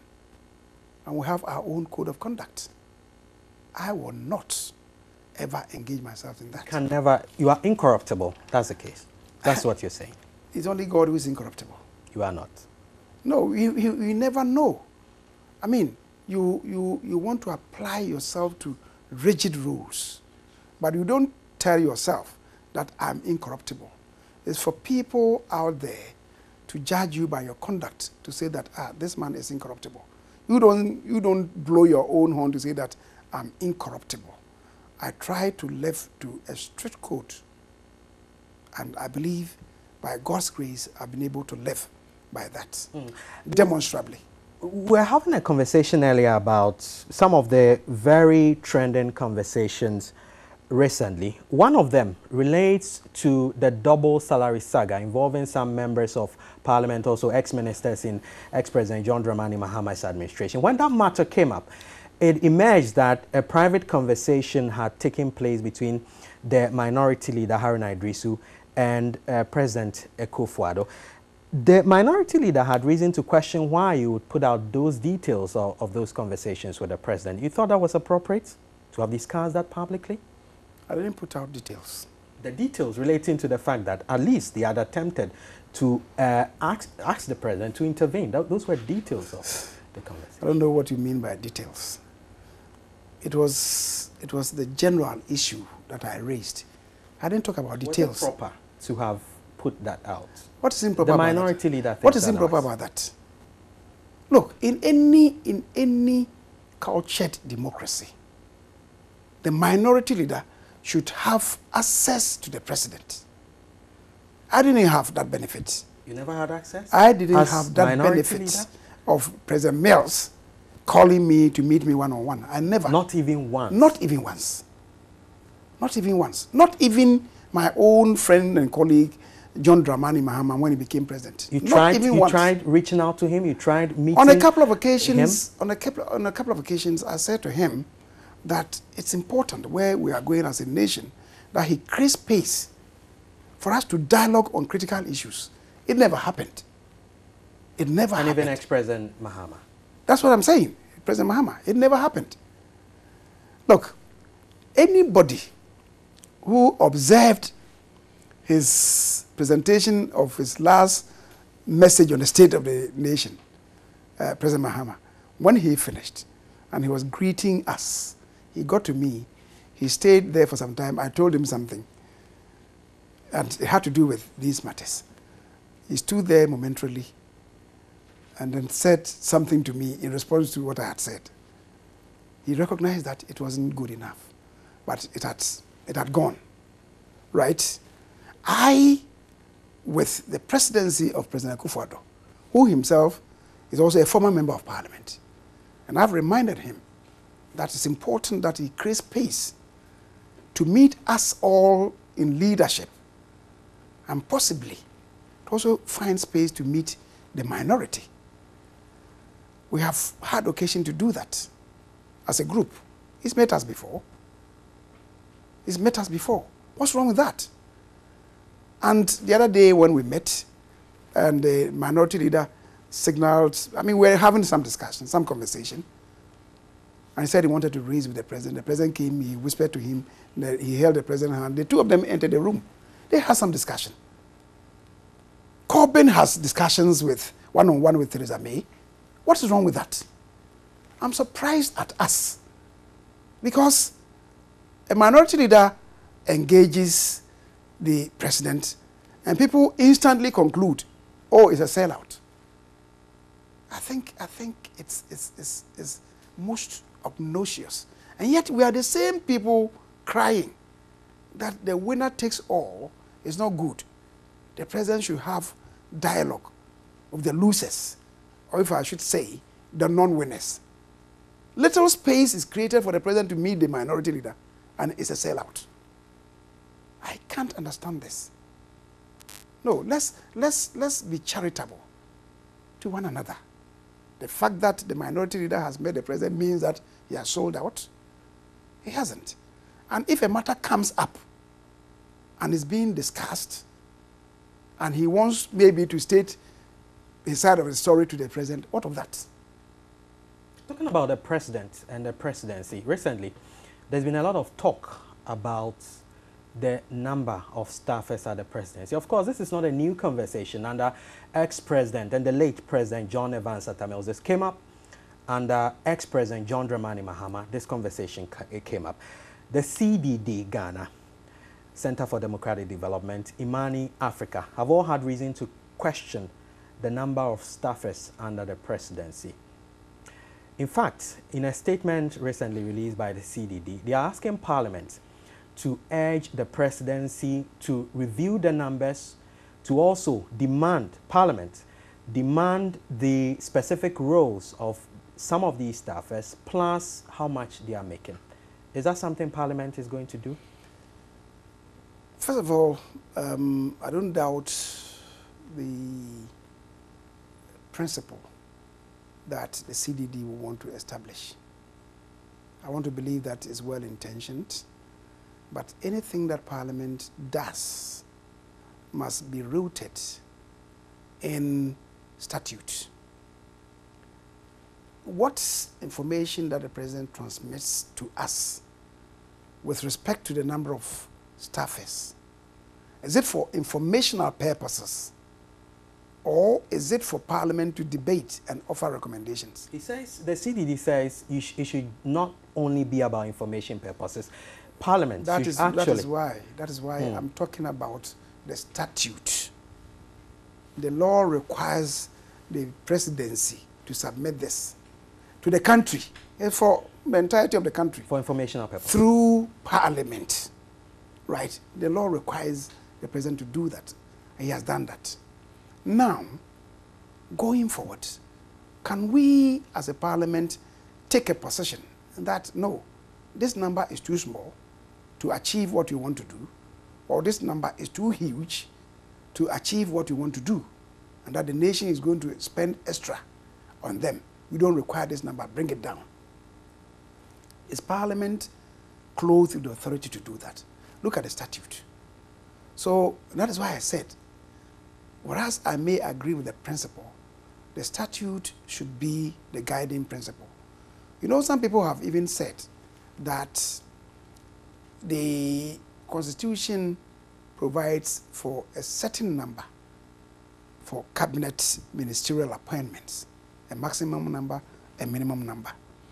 And some people say to us that to the extent that a sector minister is required to assist the president in governing the state efficiently, one, and two, that he should assist the president in evolving policies for that sector, that is the cabinet ministers, and to the extent that sector ministers pilot legislation which is foundationed on policy, to that same extent, should the president then not be allowed to appoint ministers, the number of which would exceed 19?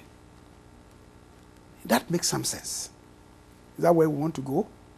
So that maybe plus the regional ministers, we're talking about a maximum of 19 plus 10 regional ministers. That would take it to 29. And then we can have deputy ministers. That is the thinking of some of them, of some people. I think in many of these things, and of course, the number of Supreme Court justices, people say that Parliament should place a ceiling on them. I think as a nation, we can further interrogate this. The current situation where people just say that, oh, but this president has a number, about 998. Is it too much? 998, and so it is too much. What do you think? People are saying that, oh, but it appears too much because this government has made full disclosure. I hear people say that, oh, the previous administration had about 697. And so it's a huge difference, about 200 difference. And we should be careful. I hear people tell them that, oh, but the 697 is not entirely correct. The actual number really was 897 and not 697. And I believe the latter because the figures are here. And is the number too much or not? No, I'm making a point. 897. And I remember when the 897 came, some of us asked questions that number that they are giving us did not even include some known figures. And on the floor of the House, we raised these matters. That where are they? Not included in the numbers. And the explanation was that, well, they are part of government machinery, but the list that you have is presidential staffers and presidential advisors. They may not fall in these two categories, but they will still be in government machinery. Now, this one is not only about presidential staffers and advisors, it's about the entirety of the extra workforce that the president has introduced in the government. Again, machinery. the CDD says that excuse is not tenable, and there should be a review. And that's one of the things that the Center for Democratic Development The CDD is not saying that the full disclosure is bad.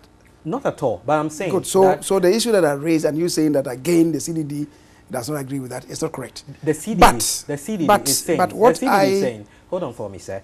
The CDD is saying that there should be a review of the law, such that some of these state agencies that fall under the presidency would, be merged into other ministries and agencies and not come under the Office of Government Machinery. I tend to agree in part with what they are saying. This government has created some ministries that now operate under the presidency. For instance, monitoring and evaluation is under the presidency. So their staff will be captured there. You have the Minister of State in charge of procurement. Their staff will be captured there. More or less, they operate as pseudo ministries. Their staff are captured there. Then you have the senior minister, right, there. The president's special development initiatives. The staff will be captured there. District 1 Factory Secretariat, Ministry of Planning, yes. All under So there. all of them are there. I think that is what is bloating the number. Previously, we had these advisors and staffers. They would not individually then come with that coterie of staffers. So that is what is seemingly adding up. But I would say to us that much as I agree that that is what the CDD is saying, that maybe we should do the proper disaggregation. This one goes here. And if you want to know the remuneration, if people who are talking about remuneration, I think for purposes of transparency and accountability, why not? Why not? You agree? You agree? Why not? The point is, what I find hypocritical about those of them who are blowing whistles. What happened yesterday? Yesterday, they cocooned themselves, hyper defensive. Today, they are liberated. Oh, let's join the chorus. I don't agree with that. I think people should be principled, right? And go for what we believe in, not be changing the goalpost as and when you deem appropriate and as and when you deem fit. We should come together as a nation on this. And as I'm saying, I said that some people are even saying that even the number of ministers, we should come to some determination on that. The government, the number of deputy ministers, we should come to some determination on that. Of maybe justices of the Supreme Court, we should come to some determination on that. On the number, in that regard, on the number of presidential staffers, advisors, and so on, we can come to some determination on that. And then going forward, we'll then be able to say that, yes, we cannot have a situation where maybe we can have more than maybe, say, 40 or 50 ministers, right? Plus deputies, everything, maybe it's not more than 60 or so. We can come to that determination as a country, so that if the optimum number is 60, no one then will go above it, regardless of the situation. Unless What number maybe would be ideal? What number would be ideal? President Akufo-Addo's decision to appoint 110 ministers and deputies generated a lot of controversy. What number, in your view, would be ideal in terms of Akufo-Addo will be greatly criticized if at the end of the day the people are not able to add sufficient value to the quality of life of this country. If the 110, as you say, that we have, are able to add, at the end of the day, we are able to maintain GDP growth last year. We are able to increase it significantly to the extent that under Akufo-Addo, we are growing, let's say, at an average growth rate of 6%, 7%. Agriculture is boosting. And these factories are coming up strongly, adding value to the agro producers. People are in employment. I tell you, nobody will talk about 110 ministers.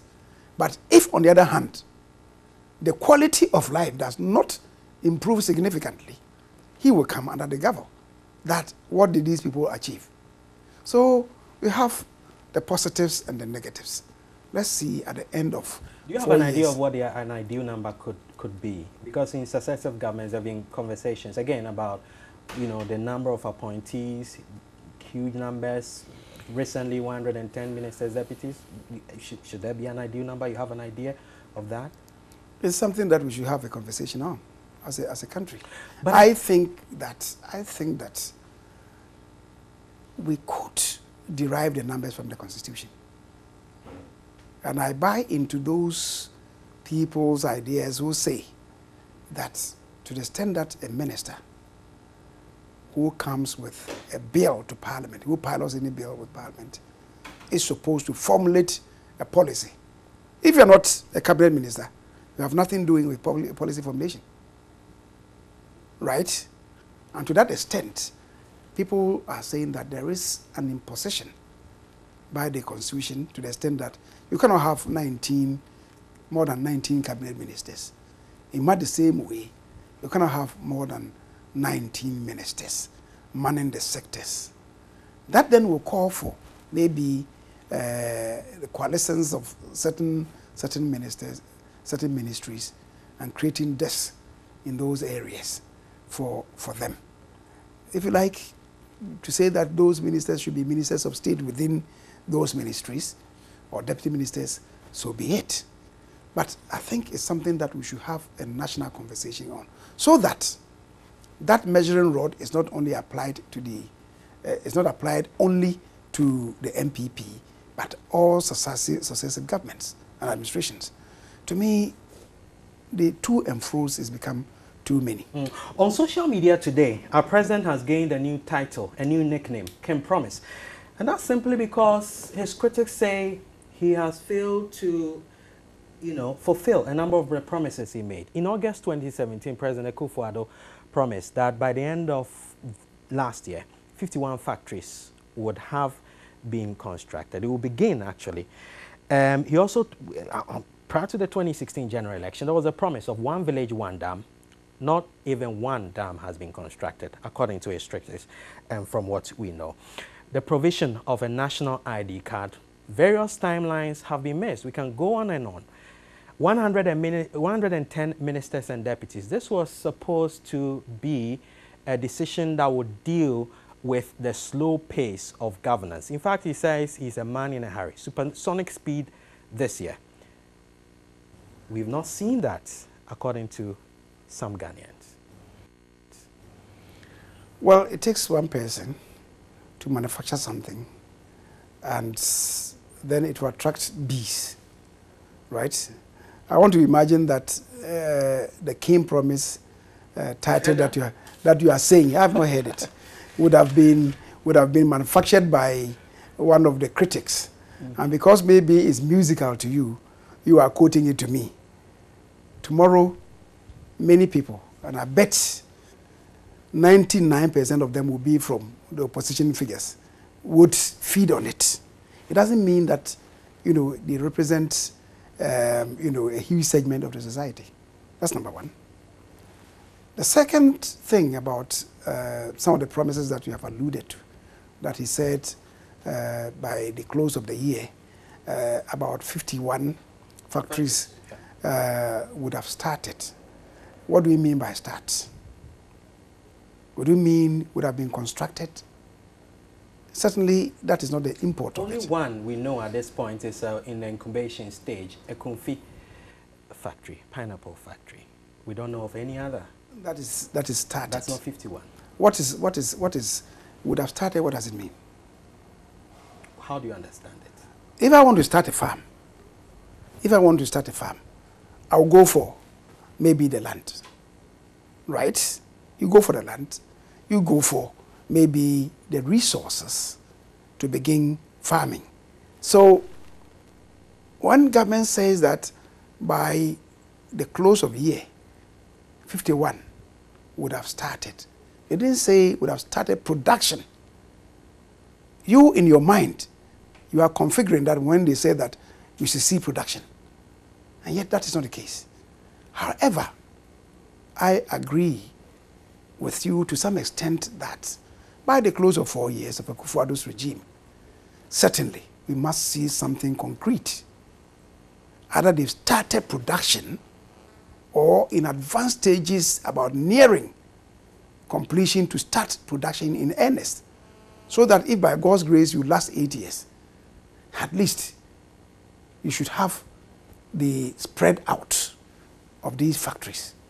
And I want to believe that by the end of term of the president, the people of this country will see that. At the end of the day, you want it to be situated in such a manner as to provide jobs, provide food security, and enable the value addition in order for us to be able not only to feed ourselves, not only to clothe ourselves, but to be able to export, to strengthen our currency.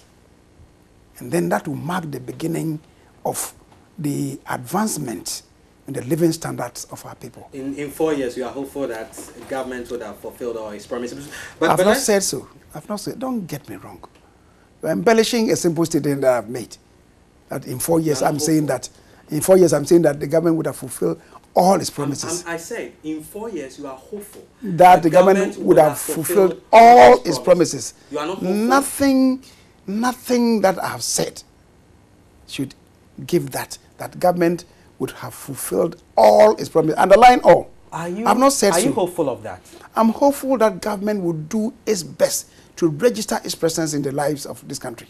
Not fulfilling promises. Promises are meant to be fulfilled. No, I'm saying, but you are saying that all promises, and I'm underlining all. I don't want you to tomorrow say that Chairman Sabonsu said government was going to fulfill all its promises. They fulfilled 99%, they couldn't fulfill one. And then you take me to the cleaners. I haven't said so. I don't want to say Chairman Sabonsu. Are you hopeful that government would have fulfilled all its promises? We'll do our best. We'll do our best. We'll do our best. All right, let's end the conversation with matters relating to your party, rather briefly on that. And one that immediately comes to mind, the suspension of the Gang of Three, or the Three Musketeers, as some call them, Paul Afoko, Sammy Crab, and Kwabena Agyapong. They were on indefinite suspension. The party was in opposition at the time. You are in power now. Is it not high time that decision be reversed? Well, I'm not singularly, I'm not a party. A key member of the national any such decision should be taken by the entirety of the party, the group that approved of the suspension. The National Disciplinary Committee sat on this and submitted recommendations to the steering committee and then through to the National Executive Committee, which approved of it. So it's for them to have a consideration of it. However, let me say this. If you attend the church and you commit an offense and you are suspended by the church, usually they give a time frame that you are suspended for 6 months or 1 year or 3 months. If within that time you show recompense, you show remorse, you are suspended for 6 months, they could even bring it forward to say that no, what this man is doing, even when he had not been suspended, he wasn't doing this. Now there is a new enthusiasm and that has afflicted his soul. So let's bring him back. They could shorten the period of suspension. However, if they ask you to serve a 3-month suspension, and within that period, what steps that you take, it doesn't commend you to the church for them to bring you back. But you engage in activities that the church believes that you have not shown, not only have you not shown remorse, but it's like you don't care two hoots about the church anymore. They may perhaps even add to the suspension. What it is, that must be the acid test, is what they themselves have done, not the plea from some people. Kwabena Agyapong, at least we know, he says he sponsored some parliamentary candidates prior to the 2016 general election. He also decided not to take the matter to court. At least for Mr. Agyapong, is there no reason? Well, I don't want to comment on that, and I'll comment on maybe Afoko and Sammy Crab, because they found themselves in the same soup. And I'm saying, as the good book says, by their fruits ye shall know them. If they have borne good fruits, and on account of that, the party must bring them back. The fruits will demonstrate. And finally, though, Mr. Sammy Crab, at least we know is contesting for the party's national chairmanship position. By the party's rules, looking at his own peculiar situation as well, is he allowed? What I would say, without prejudice to what determination the party may come up with, if you are suspended, by the rules of the NPP, if you are suspended, you lose, for the period under suspension, you lose all rights as a party member. But he was suspended as a vice chair, not as a party member, or that was not the case? You are suspended as a member. You may be a vice chairman if you go against the rules of membership, but then suspended. Right? It cannot be that, oh, if you are a chairman and you do this, you'll be suspended, but if you're a member and you do this, you will not be suspended. So if you are suspended, the party's constitution provides that for executives, if you are suspended as an executive, or you are removed in that case from your position as a member of the executive, for reasons of non-attendance, maybe you are not able to attend meetings, and because of that, you are removed or suspended as a member of the executive. The Constitution provides that in that case, when the time is due, you can re-offer yourself. It's the only place where the Constitution says that if you are removed as an officer, you can come back. That's for reasons of non-attendance of meetings. In other cases, the Constitution does not say so. So in this case, Mr. Sammy Crab, you think is not allowed? For the time that he is serving that suspension, if the suspension has ended, all entitlements will accrue to him, and he could. And that's why I'm saying that I'm making this statement without prejudice to whatever they may want to do. Because people should understand that it's not for nothing that the Constitution is written. And if you're a member of the party, you subject yourself to the Constitution. That is the clear language of the Constitution. All right, thank you very much, Honorable Osei Mensah-Bonsu, Majority Leader in Parliament, also Minister in charge of Parliamentary Affairs, one of the longest serving members of Parliament in this country. Grateful for your time and thanks for joining us. Thank you for having me. But when you insist, one of the longest serving member, the man wants to see my demise. Grateful for your time. Thank you very much once again. Special dedication to you, Yao Fusulabi. It's your birthday today. Kawawa here, sportscaster. Happy birthday to you, B.B. And live long, stay strong, and learn to do no wrong. If it's your birthday today as well, happy birthday to you. And congratulations to Zainas and Yvonne and son, you got married over the weekend. And to Isaac Dugbe as well for dealing with the Spaniards there. But you know that authorities up there in the Bandai district have stopped the practice of having children engage in other activities apart from being in the classroom. They are mounting and planting for food and jobs for the wrong reasons. But Stanley Niblo is reporting from up there that in spite of a stoppage of that particular activity, the school still has infrastructural challenges. Take a look at this.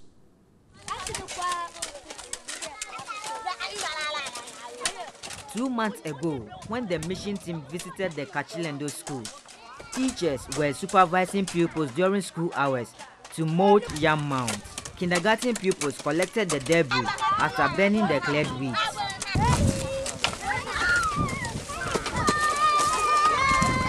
This was intended to enable the school raise money to procure desks. The headmaster of the school, Eric Hunkwe, justified his decision. We are raising yam mounds to plant the yams. Maybe, God willing, next season we may get some yield, and then we will use it to see if we can mold some of the dexes for the pupils. So within our own I think this is how we are trying to solve that issue. After TV3's expose, the headmaster has been authorized to stop the practice.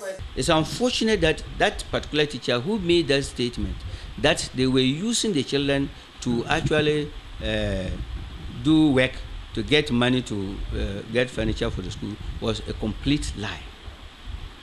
I have interacted through my circuit supervisors and then some other people who come from the community. that there was an agreement by parents that they will have a farm, and the purpose of that farm is to support the school.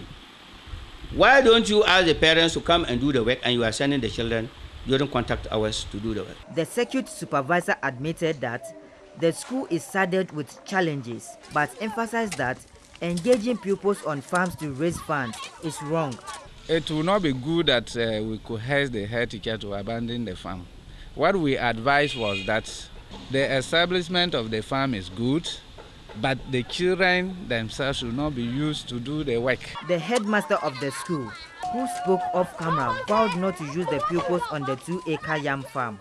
He revealed that the school is now a beneficiary of the school feeding program.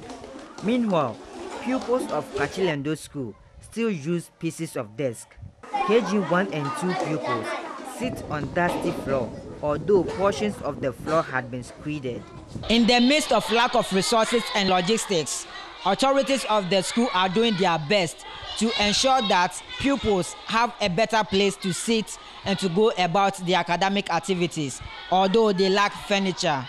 During our previous visits, pupils, especially the lower primary, sit on the floor and go about the academic activities. But today, there has been screening, and this has relieved them of the dusty situation that they used to learn in. The Pandai District Education Director pledged to address infrastructural challenges. The challenges confronting the Kachilendo DA Basic School in the Pandai District is quite enormous, and this will require intervention by government and philanthropic organizations to enable them resolve their plight. Stanley Nibleu, TV3 News, Kachilendo, Pandai. And that's Stanley Nibleu out there passionately reporting on the situation at Kachilendo up there in the Pandai district. Let me say happy birthday before we get to Bright Up Here. Happy birthday to you, Dr. Kobe Mensah as well of the University of Ghana Business School, one of our very own partners here. It's your birthday today. And also to you, Mr. Charles Darko, you're 60 today.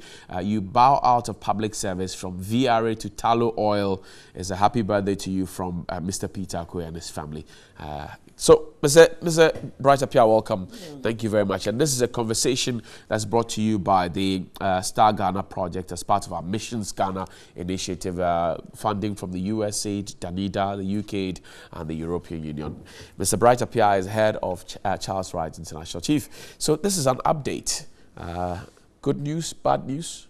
What is it? Yeah, well, good. And so I think that there are some elements that you have to deal with, in the sense that even the decision to stop the children is not because the system demands that they should stop it, but because it has been revealed. That is why they stopped it. So there is a lot of work that we have to do still with the system. If you listen to the Director of Education, the District Director of Education, you would come to the conclusion that he's not even abreast with what happens on the ground, because the work of the circuit supervisors is to update you on what is happening in all schools, so that you can take appropriate actions where there is anything going contrary to what the system provides that you should do. But clearly, it is something that is not in place. Secondly, you would also realize that when it was as a result of this story that he charged the circuit supervisors to go into it to find out even the decision that the parent agreed on. But we all know that when it comes to the involvement of a parent in the school management, there's a process that you have to go through for you to endorse it before the school can even put into effect, where you expect the PTA to take a decision, forward that decision to him as a district director, and then that the district director will forward it to the regional director to the national level, so that they will give endorsement to it before they would allow children to, or they would allow the school to even implement that particular policy. So even if the parent agreed and he's not in the know, and they still went ahead to implement that particular aspect of the policy, then clearly it tells you that he's not really in charge of the work. He argued, for example, that for some of them as supervisors, they don't even have fuel to go around. They don't have the vehicles to even go around. So is it justified? Yeah, these are all administrative issues, but it doesn't take away the fact that the system should not do the right thing. Otherwise, the teacher who also did that can justify his position of using children to do the things that he did. So we should not really place issues on the logistics. We know that generally there are logistical issues that we go through, especially when it comes to the management of schools in this country.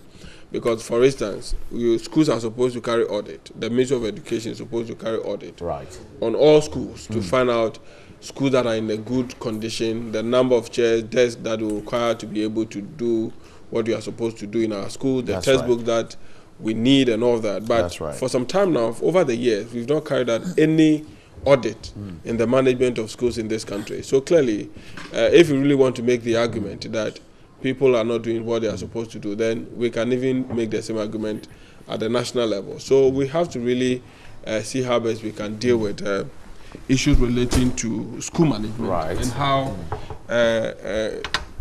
members can take action and ensure that they do what they are supposed to do. Okay, great. So now then, Dr. Wejiwo Asere, for example, is excited about this conversation, but it doesn't end like this. The children are still sitting on the floor, and you are a child's rights person. Tell me the impact on in fact the contact hours and how their upbringing is even helped in any way. No, it affects everything about children, especially where the environment needs to be designed in such a way that it promotes learning. So if the structure or the way the classroom is designed is not comfortable for children to learn, definitely you can't expect the outcome that you want so far as their learning outcomes are concerned. Teacher absenteeism will be high in those areas. Children's inability to come to school would also be very, very high. And even the appreciation of what the whole system is for so far as education is concerned. Children will not appreciate it the way we've designed it to be. So clearly, there's nothing good that we can say about that. And that comes back to the issue of the audit that I spoke about. Because clearly when the minister was asked about how much would they need to be able to put all the infrastructure in place in all our schools, he mentioned almost about $2 million to be able to do that. But clearly, we really want him to speak on the basis of they carrying out audit in all those schools to find out what exactly we will need to do that. And for some time, I've not been able to do that. So clearly, you can't talk about it properly because there are a lot of schools that are going to the same issues that we need action to resolve those issues. Absolutely. We're being joined by President of Imani Africa, Mr. Franklin Cudjoe. Welcome, Chief. Pleasure to be here. Thank you very much for joining us. So we're having a conversation about a breakdown somewhere in Bandai where children are asked to go onto the farm to, as it were, make money to support education. And this has been sanctioned by the headmaster, but it's been shut down by the district supervisor because it thinks it is not fair. I want us to flip the page and look at the other side of decentralization, because there's a DCE, there's an MP, there's a district director of education. They're all part of the governance structure within that corner. Is it your view that since 1988, when we started this whole decentralization process, has it helped us, for example, in terms of education and health? Well, first of all, good to see my good friend, and it's as usual very eloquent.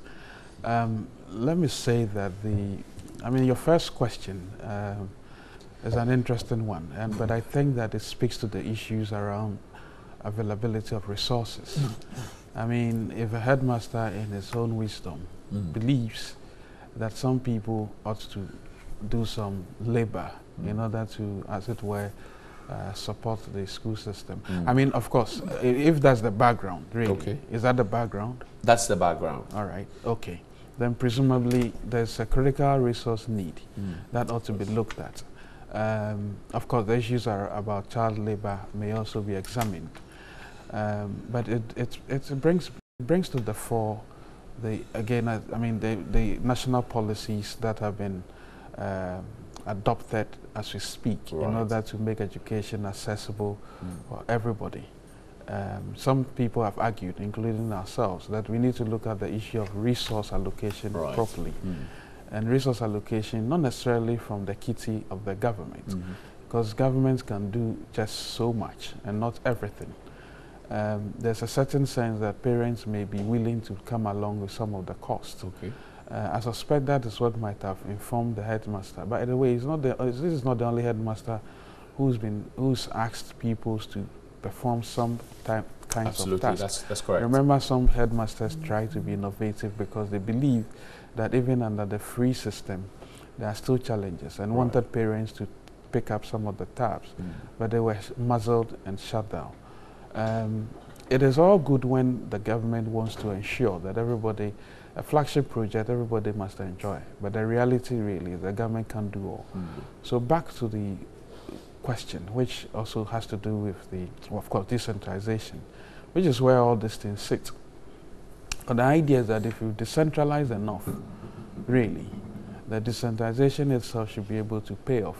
But if you micromanage the decentralization process, where allocations to critical sectors like education and health themselves are micromanaged or even capped, what it means is that you are already shortchanging the process of ensuring equity, equitable access for these services. Right. Already, it isn't even enough. Okay. But for me, I've always said that the greatest legacy of President Nana Addo will be when we go the full haul of ensuring that every DCE, MMCE, everybody who represents anybody at all, from the door catcher to the most important person in a party, must be elected. We're told that that deadline will be later in 2020. But that's the challenge. So 38 new districts have been created, you know, in addition to the 260 we have. My question then will be, is the creation or an expansion of the number of districts really zeroing in on these issues? You have spoken about resources, you have spoken about the governance. And for example, in a district or in a neighborhood, everybody would run to the MP or the assemblyman, forgetting that there are other members that form part of the local governance structure. What is it that is our problem? Is it the expansion that we're not looking at, which is not correlating with fixing issues of health and education? What is it? What's the problem? Our problem is that the politicians have decided to represent themselves in such a way that they'll continue collecting rents. And by doing so, they want to be what's the word? Make themselves like mutants. Okay. You know, a mutant, they keep replicating each other. Right. Fact of the matter is that we don't need them everywhere. And so we need to put a stop to the creation of districts. Already, this country is a small country. It's 28 million people. Roughly the population in Australia, I think Australia is a little more. Australia is a continent, if you think of it that way. But it's the 12th largest economy in the world, right? And if you look at the fact that some of the things they do in terms of governance and the things we do in terms of governance, if you put us together, we actually a pale shadow, really, when it comes to the effectiveness of the governance systems we have. I mean, you have districts that are virtually $1.5 billion worth. Some are not that much. Right. And you think that what you need to do is to continue dividing them up as a way of bringing governance and, what's it called, reducing poverty. Right. It doesn't follow that way. Okay. What you need is resources.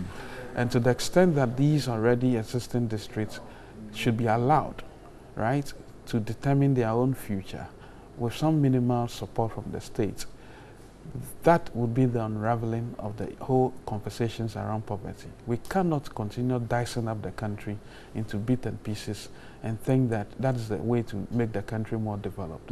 If that's the case, then I'm sure every family would have a little portion of their own place, land space to rule. I was going to share an analogy.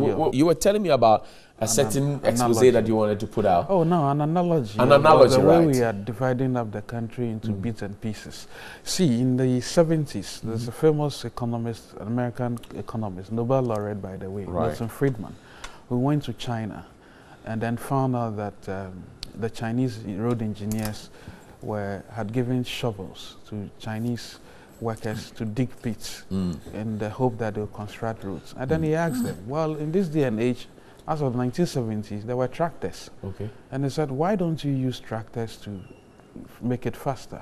The Chinese engineer said, well, they need to create employment. That's why they need to give shovels to people to dig pits. And the American retorted, then in that case, why don't you give them spoons? Because with spoons, there'll be a lot more people employed to dig more pits. Then you'd have had full employment. Okay. It's the same analogy here.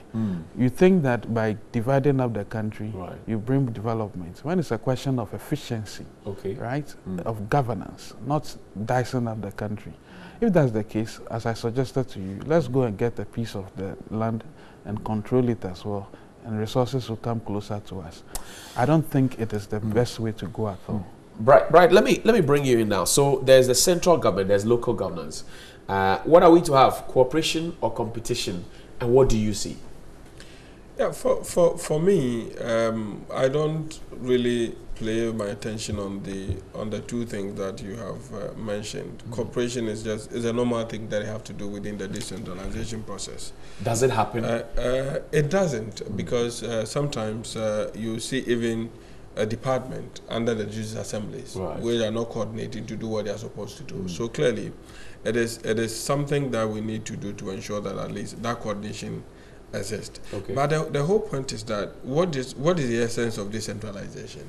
That is the key question that for me, over the years, we've not been able to answer. For that matter, we keep on focusing or paying attention on the structural formation of what the decentralization would give to us, creating more districts, creating more regions, thinking that is what will facilitate development. But for me, it moves beyond that. Decentralization, the essence of it moves beyond the formation or the division of these structures and all that.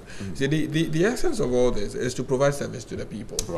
So if we have a lot of districts, we have a lot of regions, and we are not providing the services, we'll still be where we are, because we've not been able to answer that particular question. So if, for instance, the district is supposed to take a decision, and we know that they are the governance structure at the district level, and still the district needs their resources from the central government, and the central government is still holding on the resources. You know, quarterly release of their common fund do not go as supposed to. So the DC is supposed to be head of that local government structure, and you'd have to be in charge of your district. But they don't report to the people they govern. They report to the president of the central government. That is where the issue is, because the essence of it is that you need to also develop that relationship with the people that you are governing. So if you are not in that position to do what they are supposed to do, then I think that the whole concept of decentralization,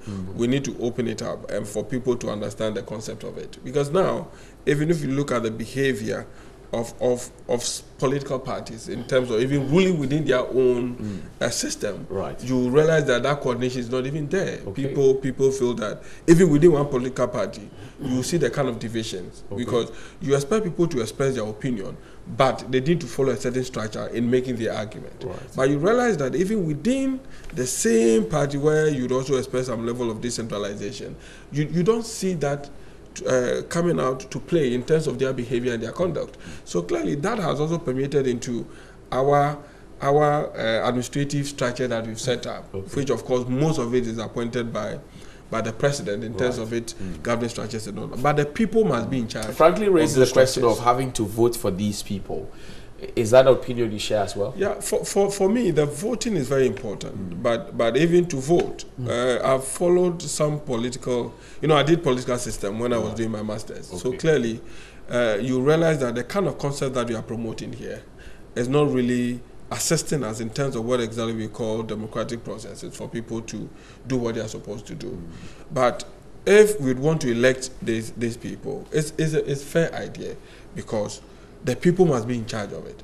But those people who are going to vote, what is their understanding of the process? Absolutely. You see, otherwise, because I was even sharing with Franklin that the recent primaries that the MPP internal elections and all that, you will see that people are fighting to be in the executive position to vote.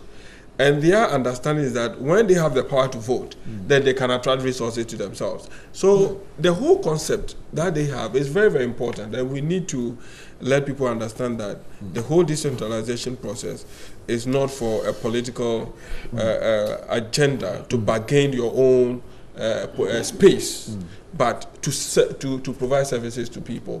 That should be the whole thing. So if they are postponing the date and they are not giving the real reasons for doing that, then we have to question, because it is also a manifesto promise, which for me, people might hold the government accountable for making that promise and keep on updating in terms of the date and all that. Frankly, let's look finally at the district. The creation of a district is supposed to transform the lives of the people. Let's look at resources. The fact that monies that are voted to the district from the central government comes to them, but nobody comes with instruction as to how the money has to be used for. So we read recently how in Agona, 81,000 has been used for a funeral when students still don't have desks and hospitals are still suffering. Let's measure that with their internally generated funds and see if there are misplaced priorities in managing the funds that the district has to itself. Well, first of all, there's there's a lack of coherence in the way the whole system has been designed, because presumably all these districts have district implementation plans. Right. But there was a time I met a planner at I think the Eastern region, one of these districts, and he said, "Look, I'm just an armchair planner. Whatever I do here has no bearing on whatever plans that we have designed and whatever the central government has decided to do. Already the funds are capped. It takes a long time for the funds to arrive. Right. That's another administrative problem. Eventually when they arrive, they are not in sync with the district implementation plans. Right. So there's not enough to go around. And because of these relationship where the DC reports directly to the presidency, there's no proper accountability. It's the only reason why someone may spend 81,000 cedis on a funeral. The other thing about the IGFs is also very interesting. You see, the IGF question is an interesting one. People say, well, they'll never have enough IGFs anyway because these districts are not productive. The reason they are not productive is because you appoint persons who are not productive to head them. Okay. And because of that, they don't see the value. They are not being elected, so they don't see the value to be innovative, to retain their position by ensuring that the districts will grow. Right. Otherwise, when we visited Afram Plains, I think during the last administration, we're doing a project of water. That's about 5 years ago. Okay. We visited Afram Plains area. We spoke to some of the DC at the time. Okay. And it was at the same time that they were trying to redraw the boundaries of the district. Now, this district had 80% of its IGF from a market called Mamikrobo. Okay. Now, because the DC knew that he was going to lose Mamikrobo if the redemarcation was done, he was scheming to become DCE of the newly created district that will have Mamikrobo as a place. So lack of total, exactly. So because the system has been designed in such a way that it's basically rent-seeking, it's power-driven, it's not driven by innovation and progress. So what happens is that you don't see any form of imagination that can help grow the country. So that is the issue. And the last point I've got to make really is about, Bright talks about resources being the focus. I mean, there's no point in the central government employing teachers, doctors for these regions and districts. It shouldn't be the case. Right. If these districts have been empowered through competitive politics, they would find their own levels. Absolutely. And besides, look, this country has only 55 formally registered ambulances that are working. The country should have 1,000. Absolutely. And you'd have thought that every district should have 1 or 2, and I mean proper ambulances. Not hearses converted into. But we've created ministries. We've created ministries that have been awarded cars and stuff with fuel gasoline cars, which could have bought ambulances for this district. So is the answer in dividing up the districts to get them ambulances? No. In this country, I can't tell the difference between an ambulance and a hearse, really. And I don't know. But that's why we use taxis. Unfortunately. But I thank you very much, Bright Appiah. I'm grateful for your time. He's head at Charles Wright International. And Franklin Kojo is the founding president of Imani Africa. Gentlemen, thank you very much for your Monday morning. Bright will join me shortly for us to wrap up. But if you were at the Vodafone Ghana Music Awards, the wrap-up party, Patapaa was there. His suit was prominent as well. Take a look at this. Charlie, come.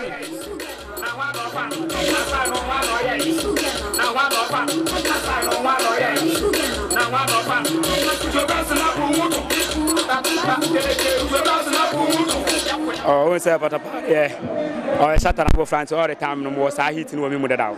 Yeah, you see, we say Satan about the DBS or Satan public. Yeah, so more form. To hit no way mother down. Album. When is your album coming out? It's like in Jono Mayego. So far, I have 6 good cassette to say about. But my media about 2 sisters and your cum chacha. But she and I had to my bono. It's in pay for meeting management. What I said, day to day in the FM blah. Better I am cassette about. When your song of the year, Akorezi and SMP, I'm feeling better now. Oh, although I'm feeling pains, but who say, Nipani and Nipa, and I man so painful. You say, maybe it's next year. I work on say be ya the papa bi adan about 28 the best level be it's missing this area only say o coat na ma what trend dey pa it's na me say coat ni dey coat vien yeah that's the name of the coat yeah man now designer na your friend is saying oh designer na the home design but I have a better just say ya woda but na dey wa bon wa man na na ete down social studies na ma choto it's when we subject me Metia net could bien. Finally, then I will catch our fans and they watch your phone now. Oh, my fans, the Mamusha, part to pass soldiers 24/7. Yeah, I captured the whole world because if you are baby, 1 year day, you cannot want to ask them not to better 1 day or so my fans more of them. Right. The man won't give up. He's always around. Yeah, I mean, I like Patapa's vim and spirit. Strong you know, I mean, if he doesn't have a record label, he doesn't have anything. He's on his own and he's out there. I think we must support him. But happy birthday to you, Yao Fusulabi, here at TV3 Kawawa. One Kawawa. His team lost yesterday, so he doesn't seem to we don't mind him. We are House of Full fans. We'll support him anyway. Happy birthday. Charles Darko, you're 60 today, formerly with Talo. Happy birthday to you as well. Dr. Kobe Mensah, University of Ghana Business School. Happy birthday to you as well. Here's what Bugri Nabu. Otiko is dancing anyway. Tilapia's handiwork. Of course. Well, tomorrow is a holiday. Okay. May Day. Expect something great tomorrow.